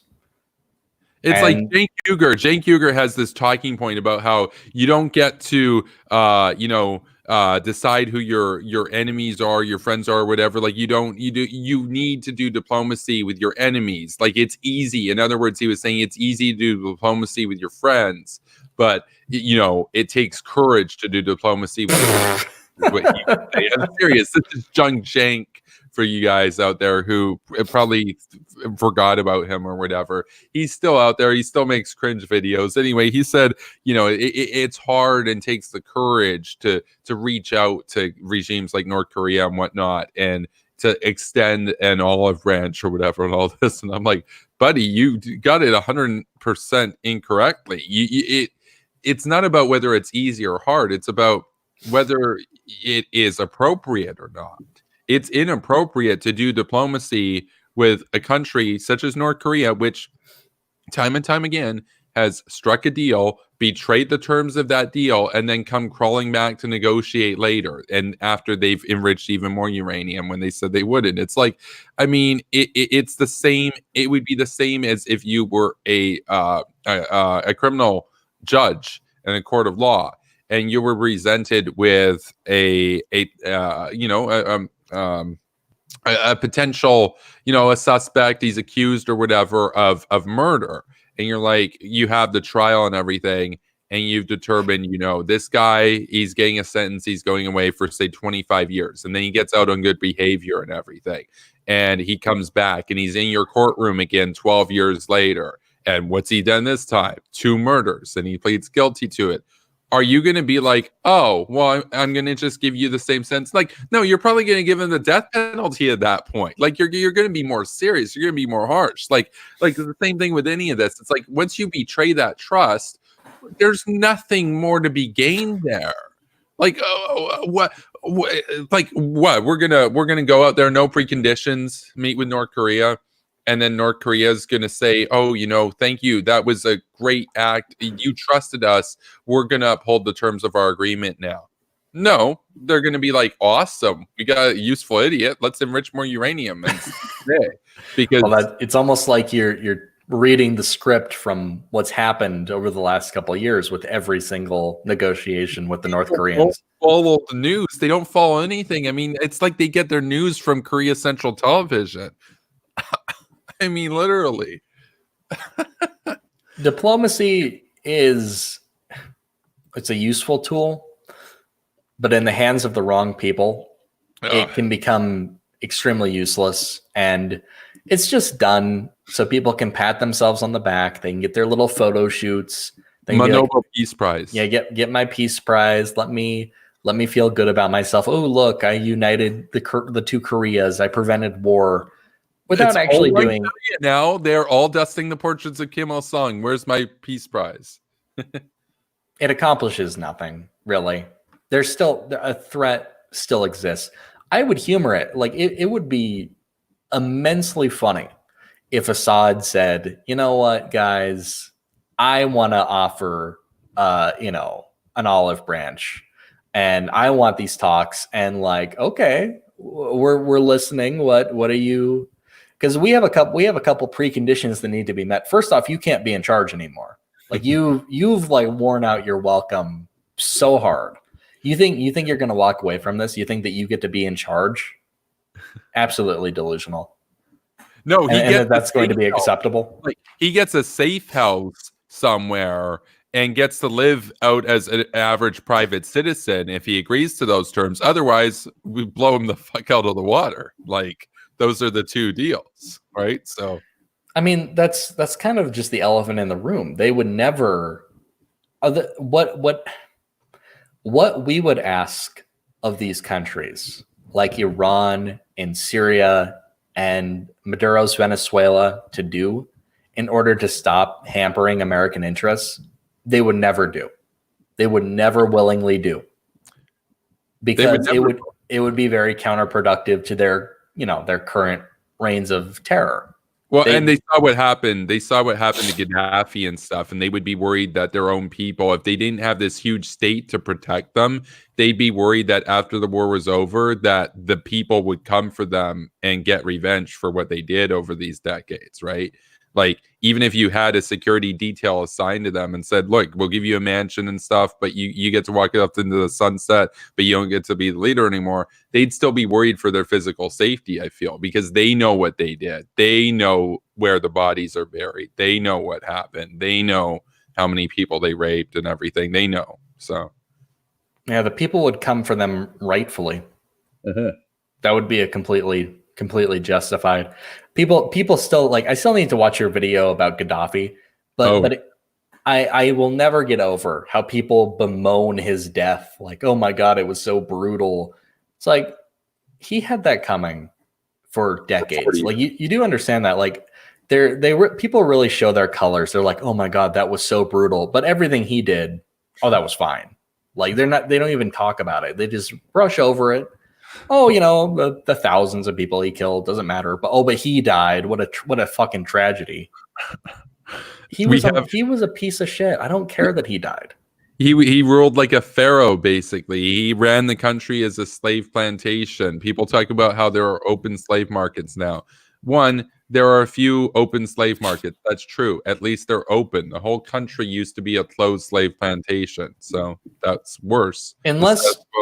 Unless they're advocating that there is some further intervention done by NATO or the United States to liberate those pockets of slavery, then I don't care what they have to say about Libya. That would be an imperialism. That would be an evil, no good USA imperialism. So, like, we've got Neon Noir here with a comment. War is neither good nor bad. Okay.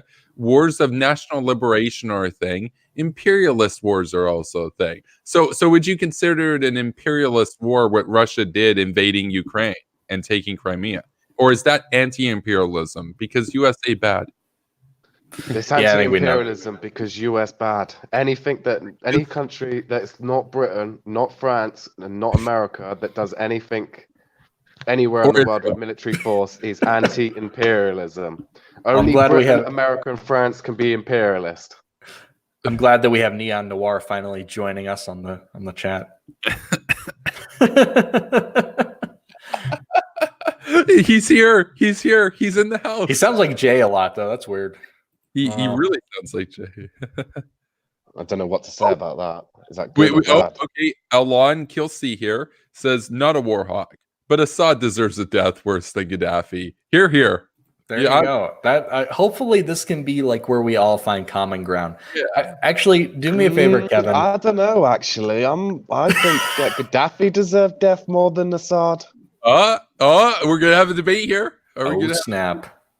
I mean, I am coming from like this is my a little bit. Oh, that's true. Emotional feeling because Gaddafi he blew up that plane above Scotland and killed a bunch of people in Lockerbie, and also he directly funded terrorism against the British.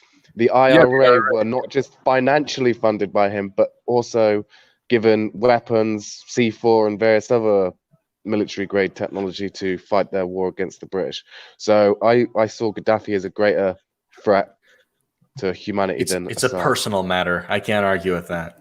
Yeah, I will admit it is more of a personal thing with that one, but this guy says it's complicated. Ukraine has a giant Russian population, but obviously Russia did it to further their own interests. Well, yeah, but you're on the side. I like how it's complicated now. It can't just be like, well, obviously that's imperialism. That's not. I obviously can't just say that's an imperialist war. No, it's complicated. Like it's a relationship status or some shit.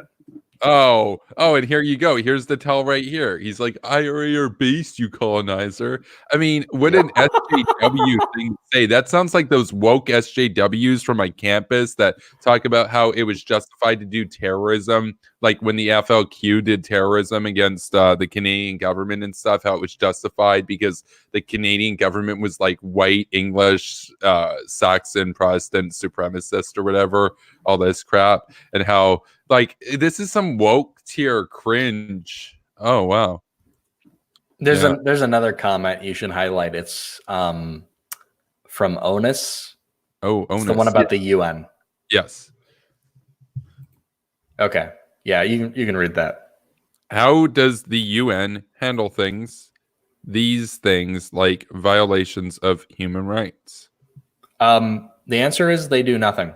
They do nothing except condemn Israel. They vote to condemn Israel. They condemn Israel very disproportionately. You can read into that whatever you'd like to. In terms of human rights violators, like Venezuela, they put them on the Human Rights Council. The chair. Yeah, apparently that's where they belong. The UN chair of the council. The UN it's empty bureaucracy. It has little to no power. The ICC has little to no power. They're dead to us. They're dead to us. They don't intervene to do things really, especially in the worst of the worst situations. The UN, we were talking about it with the Gulf War. They gave us the go-to to fight for Kuwait, to fight off Saddam, and they were like, oh, but don't go in to Iraq. Don't topple Saddam after he attempts this shit. That tells you about everything you need to know about the UN. To me, they're like, okay, yeah, you can stop his reckless, rogue state from invading other countries, but in terms of him actually staying in power and potentially doing this again, no, you shouldn't do anything about that. Huh. It's completely ridiculous. And that's a very unpopular thing to say. People don't want to be, because people want the Star Trek future. That's why you're not allowed to say anything bad about it. People want the Star Trek future. I want a one-world government, though, Reese. I really do. I want America to run the world. Part of me wants. I don't care, Britain or America. Really, America with its system, but with the Queen as the head of it all. Problem solved. I'd get behind that. Yeah, I can get behind that. It's a great idea. It is. The Star Trek future is a great idea, but the current version of it is garbage. And well, hang on. Can I just say that if we did it, like say we did it right now, all the countries in the world, and we were like, yep, we're all one country. That's it. Over. We have this area called the Middle East, which is just an absolute shit show, and 90% of them can't read, write, or do anything. So the rest of the world would be like, yay, good times. And then we'd have this zone, which is just a shit show. It's like the bad part of town. The bad, like the other bad side part of the tracks. country. Man, I'm gonna take you down to the ghetto. It's called Dubai. You know. Oh man, guys, it has been great, but your boy here is kind of tired now, and I think I'm gonna have to wrap this up. But we've Kevin's gone had too much wine and needs to go to sleep. Yeah, and I have to be Sleep up off that early wine. tomorrow, and it is, or today at this point. And You're insane, man. I know. I thought that this would be an hour. I thought I would talk about Biden and Yang, It's but almost then been 4. we had some base hawks show up, and we had to get a little bit hawkish, and we had the trio, and yeah, we were treated to both Hawk J the Relentless and Reese the Base Prince of Warmongers. So thank you for watching, everybody. We appreciate your comments. Even some of the troll ones were entertaining. And have a good night, everybody. So I'm going to end the broadcast here. But first, is there anything that you guys would like to say to the viewer? Sub to Nightmare Fuel. And sub to the War Kettle. Way. Y'all have a good night. Friends for life. Damn straight. You guys have a good one. Peace, Warhawks. Peace. Okay. So broadcast is